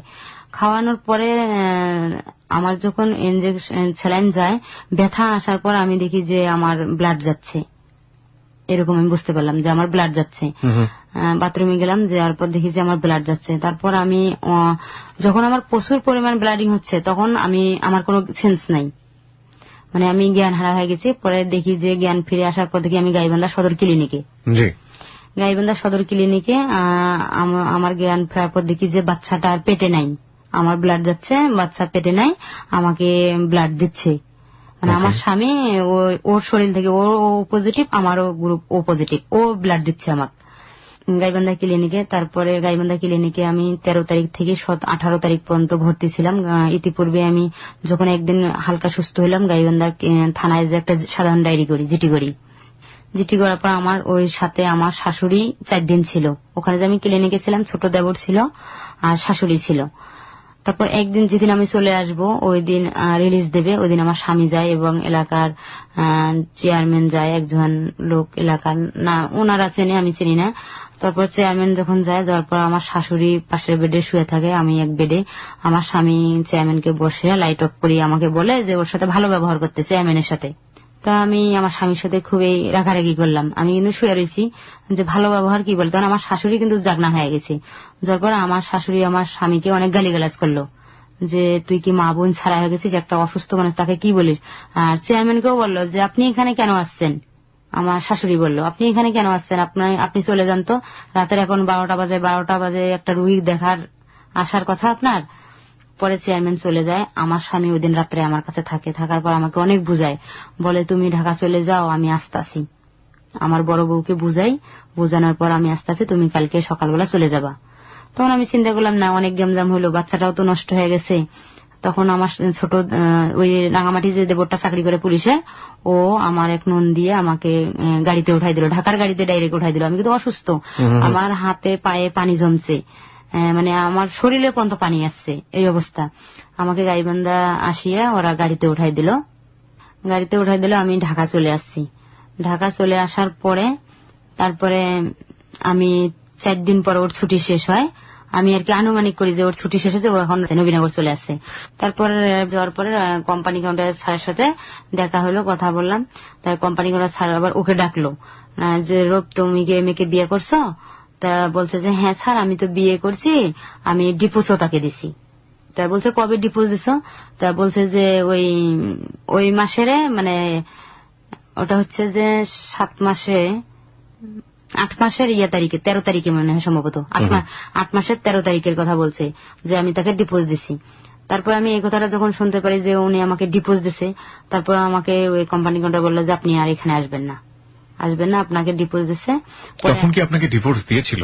হ্যাঁ, আমি ডিভোর্সের কোনো কাগজ পাই নাই। তখন আপনি কাগজ পাননি? না, আমি কোনো কাগজ পাই নাই। প্রথম যে ওর মুখ থেকে আর কোম্পানি কাউন্টারের মুখ থেকে শুনলাম যে আমাকে ডিভোর্স করছে 13 তারিখে। বরং আমি 13 তারিখে ওর বাড়িতে ছিলাম, অসুস্থ ছিলাম না, সুস্থ ছিলাম। তারপরে আমি কি করি, সিওর কাছে অভিযোগ করি, একটা লিখিত দরখাস্ত দেই। ওকে, প্রিয় শ্রোতা, আমরা তহুজার কাছে আবারও ফিরে যেতে চাই। দরখাস্ত দিলে আমাদেরকে দুজনকে একসাথে ডাকে। ডাকার পর ওর সাথে কথা বলে, ওকে আমি এভাবে বিস্তারিত সবকিছু বলি। বলার পর ওর সাথে কথা বলে ওকে বলে যে এটা কি তুমি ঠিক করছো? তা বলে না। তাহলে তুমি ওকে নিয়ে যাও, সংসার করো। আচ্ছা। তারপরে আমাকে নিয়ে বাইর হয়, ওখান থেকে বাইর হয়ে আসার পর রাস্তায় ও পোশাকে টহল গাড়ি আসছে, ওই গাড়িতে উঠছে। গাড়িতে উঠে ও চলে গেল, আমাকে রাখি কিন্তু চলে গেছে। তাই মেন রাস্তায় আমাকে রাখি ও চলে গেল টহল গাড়িতে। পরে আমি চিন্তা করছিলাম যে গাড়িতে গেল সবাই আছে হয়তো বা পরে আমার সাথে যোগাযোগ করবে। পরে দেখি কি যে আমার সাথে আর যোগাযোগ করে না। আর আমি আসি দেখা করার জন্য, আমাকে আর দেখা করতে দেয় না। মানে আমি গেটে আসলে ওনারা আমার সাথে খারাপ ব্যবহার করে, যে আপনি কেন আসছেন, আপনার সাথে স্যার দেখা করবে না, আর আপনি এখানে আসবেন না, আসলে আপনাকে চালান দেবো, মানে বিভিন্ন রকম হুমকি দেয় আমাকে। দিলে পরে আমি আর ওখানে কোনো বিচার পাই না। বিচার না পর্যন্ত আমি বরাবর অভিযোগ করি। 2 মাস তদন্ত চলে। 2 মাস তদন্ত সাথেও আমি দেখা করছিলাম। দেখা করার পরে উনি তদন্ত করার পর রিপোর্ট আসে যে আমার এটা ব্যবসা, আমি ছেলেদেরকে ফাঁকে ফেলে বিয়ে করি, আমি এরকম মোহরানার টাকা দাবি করি। হ্যাঁ, আপনার এগেইনস্টে এই ধরনের রিপোর্ট আসে? হ্যাঁ, এগেইনস্টে রিপোর্ট আসে, আমি খারাপ, এভাবে রিপোর্ট আসে। হেডকোয়ার্টার গেলে পরে এরকম রিপোর্ট পাই। 3 মাস পর আমাকে বলে যে আপনার এই রিপোর্ট, আপনি তো ভালো না। এই কথা বলার পরে আবার আমি হেডকোয়ার্টারে বরাবর আবার একটা অভিযোগ করি। এই যে আপনি অভিযোগগুলো করছেন, বিভিন্ন জায়গায় আপনি যাচ্ছেন, এগুলো আপনাকে বুদ্ধি দিচ্ছে কে? এগুলা বুদ্ধি দিচ্ছে বলতে কি যে আমার বুদ্ধি দেওয়ার মতো লোক নাই। আর একটা জিনিস যে পরিস্থিতি, যে কেউ কোথাও মিশলে তো অনেকেই বলে যে এভাবে যাও বা এভাবে যাও, লোকে পরামর্শ দেবে। ওই সময়টাতে আপনাকে যে পরামর্শ যেটা দিচ্ছিল সেটাই আপনি শুনছিলেন? হ্যাঁ, শুনছিলাম। তারপরে বরাবর অভিযোগ দিলে আমার মামলার অভিযোগের 17 দিনের পরে আমাকে ডাকে তদন্তকারী অফিসার, সরাসরি ডাকে ফোনে। ডাকার পর আমার কাছ থেকে সব স্টেটমেন্টের কথাবার্তা শোনার পর আমাকে বলে আপনার বাসা কোথায়। তারপর আমি বলি যে আমার বাসা হেমায়তপুর। উনি বলে যে আপনার বাসায় আমি তদন্ত করতে যাব। আচ্ছা। তারপর একটা তদন্ত দিন তারিখ ঠিক করে উনি আমাকে ফোন দেয়, বাসার ঠিকানা নিয়ে তদন্তকারী অফিসার যায়। যাওয়ার পর আমার বাসার ঠিকানা মতো তদন্ত করে কাজী অফিসে যায়, স্থানীয় যে কাজী অফিসে যা দেখে যে কাবিলনামাটা ঠিক আছে কিনা বা সরকারি কাজী কিনা, এরকম সবকিছু দেখার পরে এলাকার লোকজনের কাছে শুনে যে আসলে ওনারা স্বামী স্ত্রী ভাবে এতদিন ছিল কিনা, ওনার স্বামী স্ত্রী কিনা, বা উনি পোশাকে এখানে আসছিল কিনা, বা উনি এখানে ছিল কিনা, এরকম সবাই স্টেটমেন্ট দেয় হ্যাঁ আসছিল, বা আমার বাড়িওয়ালা বলে যে হ্যাঁ এতদিন ভাড়া আছে আমার বাড়িতে থাকার পরে। তারপরে ওটা নিয়ে উনি তদন্ত করে বিভাগীয় মামলা হয় ওনার বিরুদ্ধে, সঠিক তদন্ত বিভাগীয় মামলা হয়। বিভাগীয় মামলা হওয়ার পরে উনি তখন থাকে, পরে আমাদের জেলায় পাঠাই দেয়, নীলফামারী জেলা পাঠাই দিলে উনি নীলফামারী জেলায় আর কি 14 সালের 5 মাসে যায়, থেকে চলে যায়। যাওয়ার পর ওটা আর কি বিভাগীয় মামলাটা রুজু করে না, এতদিন ওই অবস্থায় ফেলাই রাখছে, রুজু করে না। তারপরে বিভাগীয় মামলার হচ্ছে যে আমি স্যারের কাছে গেছিলাম, স্যার মামলাটা রুজু করে না। তারপর স্যারের কাছে গেছিলাম, ওনার কাছে যা বলার পর পরে স্যারকে ফোন দিছে, তারপর মামলাটা রুজু করছে। মামলার যে আমার যে জেলায় যে তদন্তটা ওটা আর কি শেষ পর্যায়ে চলে আসছে, এখন ওটা শেষ পর্যায়ে চলে আসছে। এখন পর্যন্ত যে ওনার সাথে আমার বিয়ে হইলো, এত কিছু হইলো, বা ওই যে আহাদুল ইসলামের কাবিলনামা বা আহাদুল ইসলামের কাগজপাতি, এটা নিয়ে আমি মাঝখানে যখন বুঝতে পারলাম যে রব আমাকে বিয়ে করলো, আবার তালাক দিল, কি জন্য তালাক দিল বা হঠাৎ করে বিয়ে করলো, তারপরে আমি জানতে পারি যে আহাদুল ইসলাম এর যে কাবিলনামাটা ওই উকিলকে আমি মানে উকিলে কিন্তু কাবিলনামাও দিছে এবং এফিডেভিটও দিছে। উকিল থাকে আপনার ইয়াতে আশুলিয়ায়, উকিলের কাছে যাই। উকিলের কাছে যাওয়ার পর আমি বলি যে ভাই আমার তো কাবিলনামার নকলটা হারিয়ে ফেলছি, আমাকে একটা কাবিলনামা দেন, একটা নকল তুলে দেন। তখন উকিল আমার কাছ থেকে 1000 টাকা নেয়। এটা হচ্ছে যে 14 সালের 1 জানুয়ারিতে। আচ্ছা, 1000 টাকা নেয়। 1000 টাকা দিতেছে, আমি আরো 1000 টাকা দিই যে আমার তাড়াতাড়ি লাগবে। তখন উকিল আমাকে ওই 2,000 টাকা দিলে পরে ও বলে যে এই যে কাবিলনামা নাও। যখন আমাকে কাবিলনামাটা দেয় তখন আমি বলি যে আমি যে কাবিলনামা আপনি আমাকে দিলেন আর স্টাম্পও আপনি দিচ্ছেন, তা আমি যে কাবিলনামায় সই দিছি ভলিউমে এটা আমাকে একটু দেখাইতে হবে। তার আগে হচ্ছে যে আমি আবার ইসলামপুর ঠিকানায় গেছিলাম। ইসলামপুর ঠিকানায় কিন্তু আমি কাবিলনামাটা খুঁজছি ওই ঠিকানায়। তো ইসলামপুর ঠিকানায় কোনো কাজী অফিস নাই, ওই ঠিকানায় কোনো কাজী অফিস নাই। তা ইতিপূর্বে আমার সাথে সাংবাদিকের সাথে দেখা হয়েছে, সাংবাদিকও কিন্তু এরকম কাবিলনামা নিয়ে ঘুরতেছে একটা মেয়ে সহ। তা আমাকে বলতেছে আপনাকে যে স্টাম্পটা দিচ্ছে এবিটেবিটটা কাবিলনামা দিচ্ছে তাকে আপনি চেনেন? আমি বলছি হ্যাঁ চিনি। তা আপনি এভাবে যে তাকে টাকা দেবেন এবং এভাবে আপনি বলবেন যে আমার কাবিলনামার ফটোকপি দাও। তা কাবিলনামা ফটোকপি দিলে আপনি তখন বলবেন যে আমি কোন ভলিউমে সই করছি, আমাকে সইটা দেখাও। তা আমি ওই ছেলেই কিন্তু আমাদের গ্রামের এই ছেলে, পাশাপাশি আমাদের গ্রাম। তা আমি বললাম শুন ভাই, তা আমি যে সই দিছি স্টামে বা কাবিলনামায় সই দিছি আমাকে একটু দেখাও। স্টামের সইটা আমার ঠিক আছে, আমি সই দিছি, আর কাবিলনামার সইটা আমাকে একটু ভলিউম দেখাইতে হবে। তখন ওই সুমন আমার হাত পা ধরছে, ধরার পর কান্দাকাটি শুরু করে দিছে যে দেখো আসলে আমি এটা ভুয়া কাবিলনামা তোমাকে দিছি। কেন দিছেন? আমাকে টাকা দিছিল, টাকার বিনিময়ে আমি এই কাজটা করছি, আমি এটা তোমাকে ভুয়া কাবিলনামা দিছি। যখন এই কথা বলে তখন আমাকে আবার সুমন আবার 1 লাখ টাকার প্রলোভন দেখায় যে তুমি এটা কেস মামলা করো না, কাউকে বললো না, আমি তোমাকে 1 লাখ টাকা দেবো। তাহলে আমি ওর কাছে ওই দিন বৃহস্পতিবার ওর কাছে বলছি আমি কালকে আসবো। পরে আমি আশুলিয়া থানায় যাই, আশুলিয়া থানায় যে ওসি স্যারের সাথে কথা বলি যে স্যার আমার এরকম একটা ভুয়া কাবিলনামা এখানকার এক উকিল করছে। পরে ওসি স্যার আবার 2 জন এএসআই, একজন কনস্টেবল দেয় সিভিল পোশাকে, দিলে পরে ওই সুমনকে নিয়ে আসে থানায়। নিয়ে আসার পর সুমনকে 2 ঘন্টা মাইটডাং করার পর সুমন স্বীকারোক্তি দেয় এবং স্টামের উপর লিখিত দেয় যে আমি ভুয়া বিয়ে পড়াইছি, ভুয়া কাবিলনামা, রেজিস্টারিও ভুয়া কাবিলনামা, মানে এগুলো আর কি বলে যে কাবিলনামা যত কাগজপাতি আছে সবই 2 নম্বর করছি আমি, মানে ও স্বীকারোক্তি দেয়। কিন্তু এর সাথে যখন সুমনকে মাইটডাং করে সুমনের বউ আহাদুল ইসলাম এবং রৌবের সাথে যোগাযোগ করে, আমার সামনে যোগাযোগ করে যে এরকম আপনাদের কারণে আমার স্বামী ধরে নিয়ে আসছে, আমার স্বামীকে মাইটডাং করতে আসছে। তখন রৌব এবং আহাদুল ইসলাম বলে যে আপনার স্বামী বলে না ওর ভুল স্বীকারোক্তি দিতে, আমাদের নামধান না বলে। আমি কিন্তু এটা কথা সুমনের বউয়ের কাছ থেকে শুনতে পারি মানে সুমনের বউ আমার পাশে আছে, সুমনের বউ যে ফোনে কথা বলতেছে আমি কিন্তু শুনতেছি। মানে ওর তো মাথার টেনশন, ওর স্বামীকে দিকে মাইটডাং করতেছে, ও কিন্তু ডাবল স্পিকার দিছে দিয়ে কথা বলতেছে, কিন্তু স্পিকার কমে দেয় নাই, আমি কিন্তু শুনলাম কথাগুলা। তারপরে এই অবস্থায় পরে তো আমি জানতে পারলাম যে রৌব আর আহাদুল ইসলাম এটার সাথে জড়িত। পরে রৌবকে এভাবে আমি একটা অভিযোগ দিচ্ছি, অভিযোগে আমার কোনো কাজ হচ্ছে না। তারপরে দেখা যাচ্ছে যে বিভাগীয় মামলা চলছে, নারী শিশুর মামলা করছি আমি কোর্টে। নারী শিশুর মামলা যেদিন আমাকে মাইটডাং করছে, মাইটডাং করার পর ওই দিনে উনি দেখাইছে ডিউটি অফিসার, মামলার যে তদন্ত দিছিল, হ্যাঁ ওই দিন জুডিশিয়াল তদন্ত দিছিল, ওই দিন উনি দেখাইছে যে উনি ডিউটি অফিসার ছিল। আমার মামলাটা খারিজ হয়ে যায়, মানে খারিজ বলতে যে এখনো নারাজি করি নাই, 18 তারিখ জানুয়ারির 18 তারিখে নারাজি শুনানি আছে। এই অবস্থায় এখন বর্তমান যে রোগ আমার এই আহাদুল ইসলামের সাথে এটা এই যে কয়েকদিন আগে যে আমাদেরকে ডাকছিল মামলাতে, এই যে যে তদন্ত করছে যে বিভাগীয় মামলাটার, ওই ছাড় ডাকছিল। ডাকার পর ওখানে রোগ বলতেছে যে স্যার ওই আহাদুল ইসলামের জীবনটা সে ধ্বংস করছে। স্যার তখন উত্তর দিল যে কিভাবে একটা মেয়ে ওর জীবনটা ধ্বংস করলো, ও তো মামলার আসামি, ও কোনোদিন ধরাই খাইল না। আচ্ছা, মামলার আসামি, সে কোনোদিন ধরা খাইল না, তার কোনো জেল হইল না, হাজত হইল না, সে বাবুর মতো আছে, আবার তুমি বলতেছো যে তার জীবনটা শেষ করে দিচ্ছে, এটা কেমন কথা বলতেছো? তারপর আমার সাথে উনি এগুলো কথাবার্তা বলার পরে যে আমি বুঝতে পারলাম আর কি পরে যে স্টাম্প সবকিছু মিলিত ভাবে যে আহাদুল ইসলাম এবং রৌব আমার জীবনটার এরকম অধঃপতন আছে। এখন রৌব এলাকায় বিভিন্ন রকম ভাবে মানুষকে বলতেছে যে একটা মেয়ের 4টে স্বামী হয়, এ মেয়ে খারাপ। মানে আমার এলাকায় আমাদের ফ্যামিলিতে আমার যে আমার দাদার যে বাবা আছে উনিও একজন, আমার দাদু একজন, আমার বাবাও একজন, আমার ভাইও একজন করি আমরা সদস্য। মানে আমরা কারো কাছে কিছুই বলতে পারি না।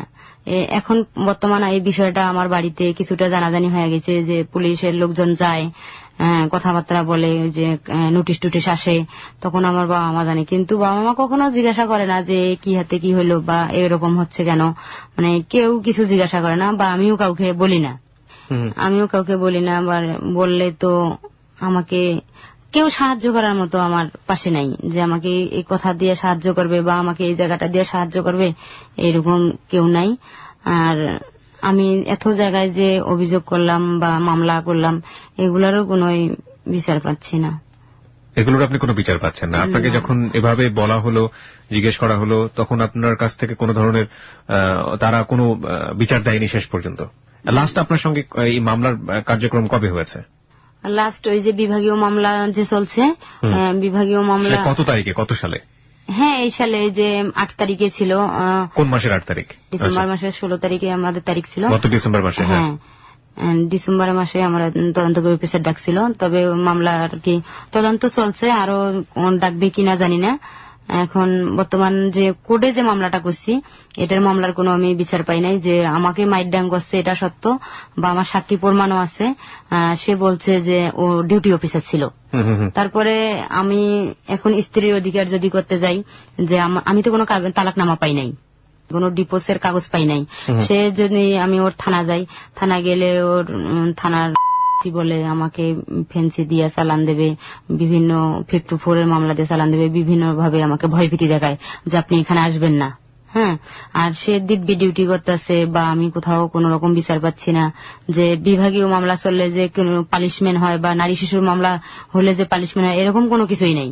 মানে উনি ওনার মতো ডিউটি করতে আসছে, এদিকে আমি দৌড়াচ্ছি। মানে এরকম যে আমাকে এত কিছু যে আমার জীবনের ঘটনা হলো, বা আমার স্বামীর সংসার সবকিছু ধ্বংস করলো, আমার এখন বর্তমান কোনো সংসার নাই। তো আপনার বর্তমান সময় কিভাবে কাটে? আপনি কোথায় আছেন, কি করছেন, আমরা একটু শুনি। আমি তো এতদিন ঢাকায় ছিলাম, এত সময় ঢাকায় ছিলাম। 14 সালের এই 1 মাস আগে আমি নভেম্বর মাসে চলে যাই বাড়িতে, গ্রামের বাড়িতে। আমার মেয়ের বয়স এখন 7.5 বছর বয়স এখন মেয়েটার। মেয়ে স্কুলে ভর্তি করাইছি।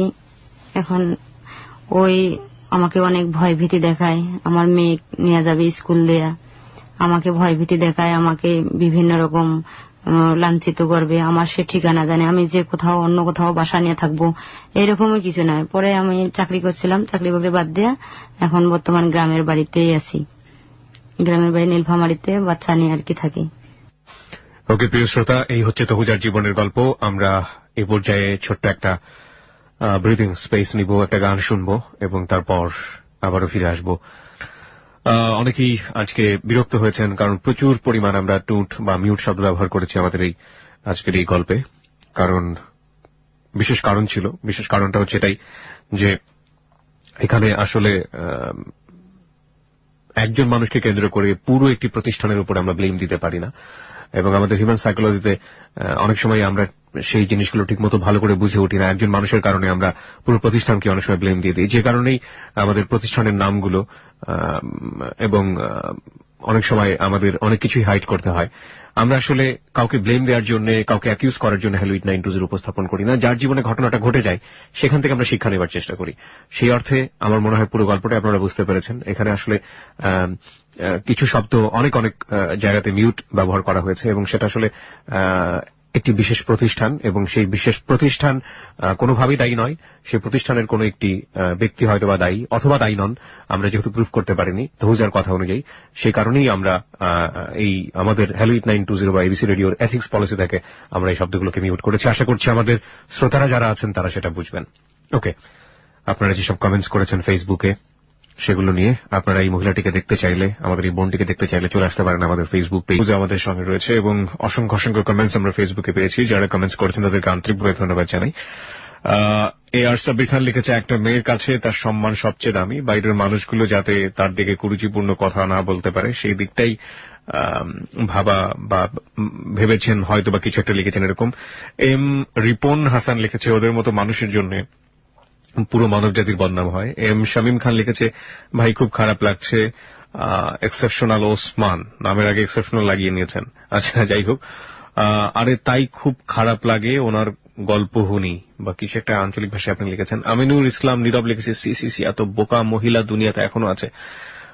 বোকা আসলে না, আমরা প্রত্যেকটা মানুষই কোনো না কোনো ভাবে বোকা, যদি খুব চালাক মানুষের পাল্লায় পড়ি। খুব চালাক, মানে আপনার তুলনায় খুব চালাক। আসলে উনি যেটা হয়েছে, উনি হয়তো বলবেন একটু পরে কমেন্টস এর জায়গাতে, যে লেখাপড়া না শেখাটা আসলে মানুষের জীবনে কত বড় ভুল।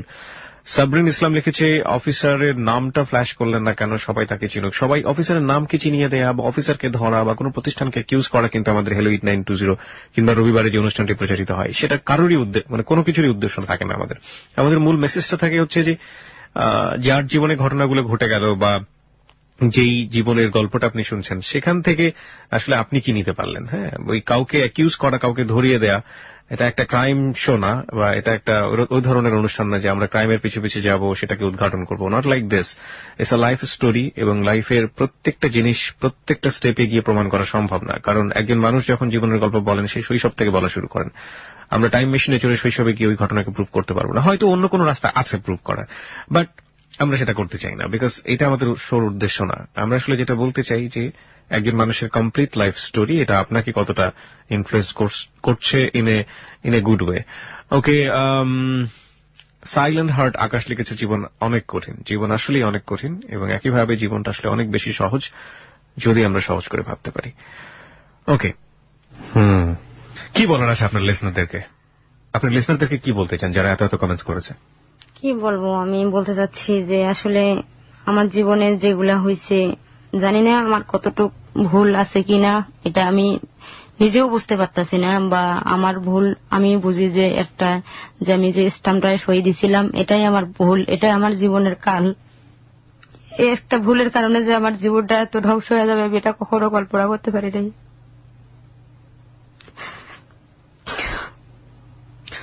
লেখাপড়া জীবনের জন্য কতটা গুরুত্বপূর্ণ সেটা আমরা আজকে বুঝতেই পারি হ্যালো 8920 থেকে। প্রিয় শ্রোতা, লেখাপড়া প্রত্যেকটা মানুষের জন্য গুরুত্বপূর্ণ। মানুষকে বোকা বানানো, লেখাপড়া জানা মানুষকেও বোকা বানানো যায়, কিন্তু আমি লেখাপড়ার কারণে আমার এই পজিশন যে আমি যদি শিক্ষিত হলাম হয় তাহলে হয়তো বা স্টাম্পটা খালি স্টাম্পে সই করলাম না হয়, বা স্টাম্পে কিছু লেখা থাকলে পড়ি সই করলাম হয়, কিন্তু জানি না, আমি এতটাই বুঝতেই পারি নাই যে স্টাম্পটা সই করলে আমার জীবনে এতগুলা ঝড় নামে আসবে, আমার স্বামীর ছোট হারাবো আমি।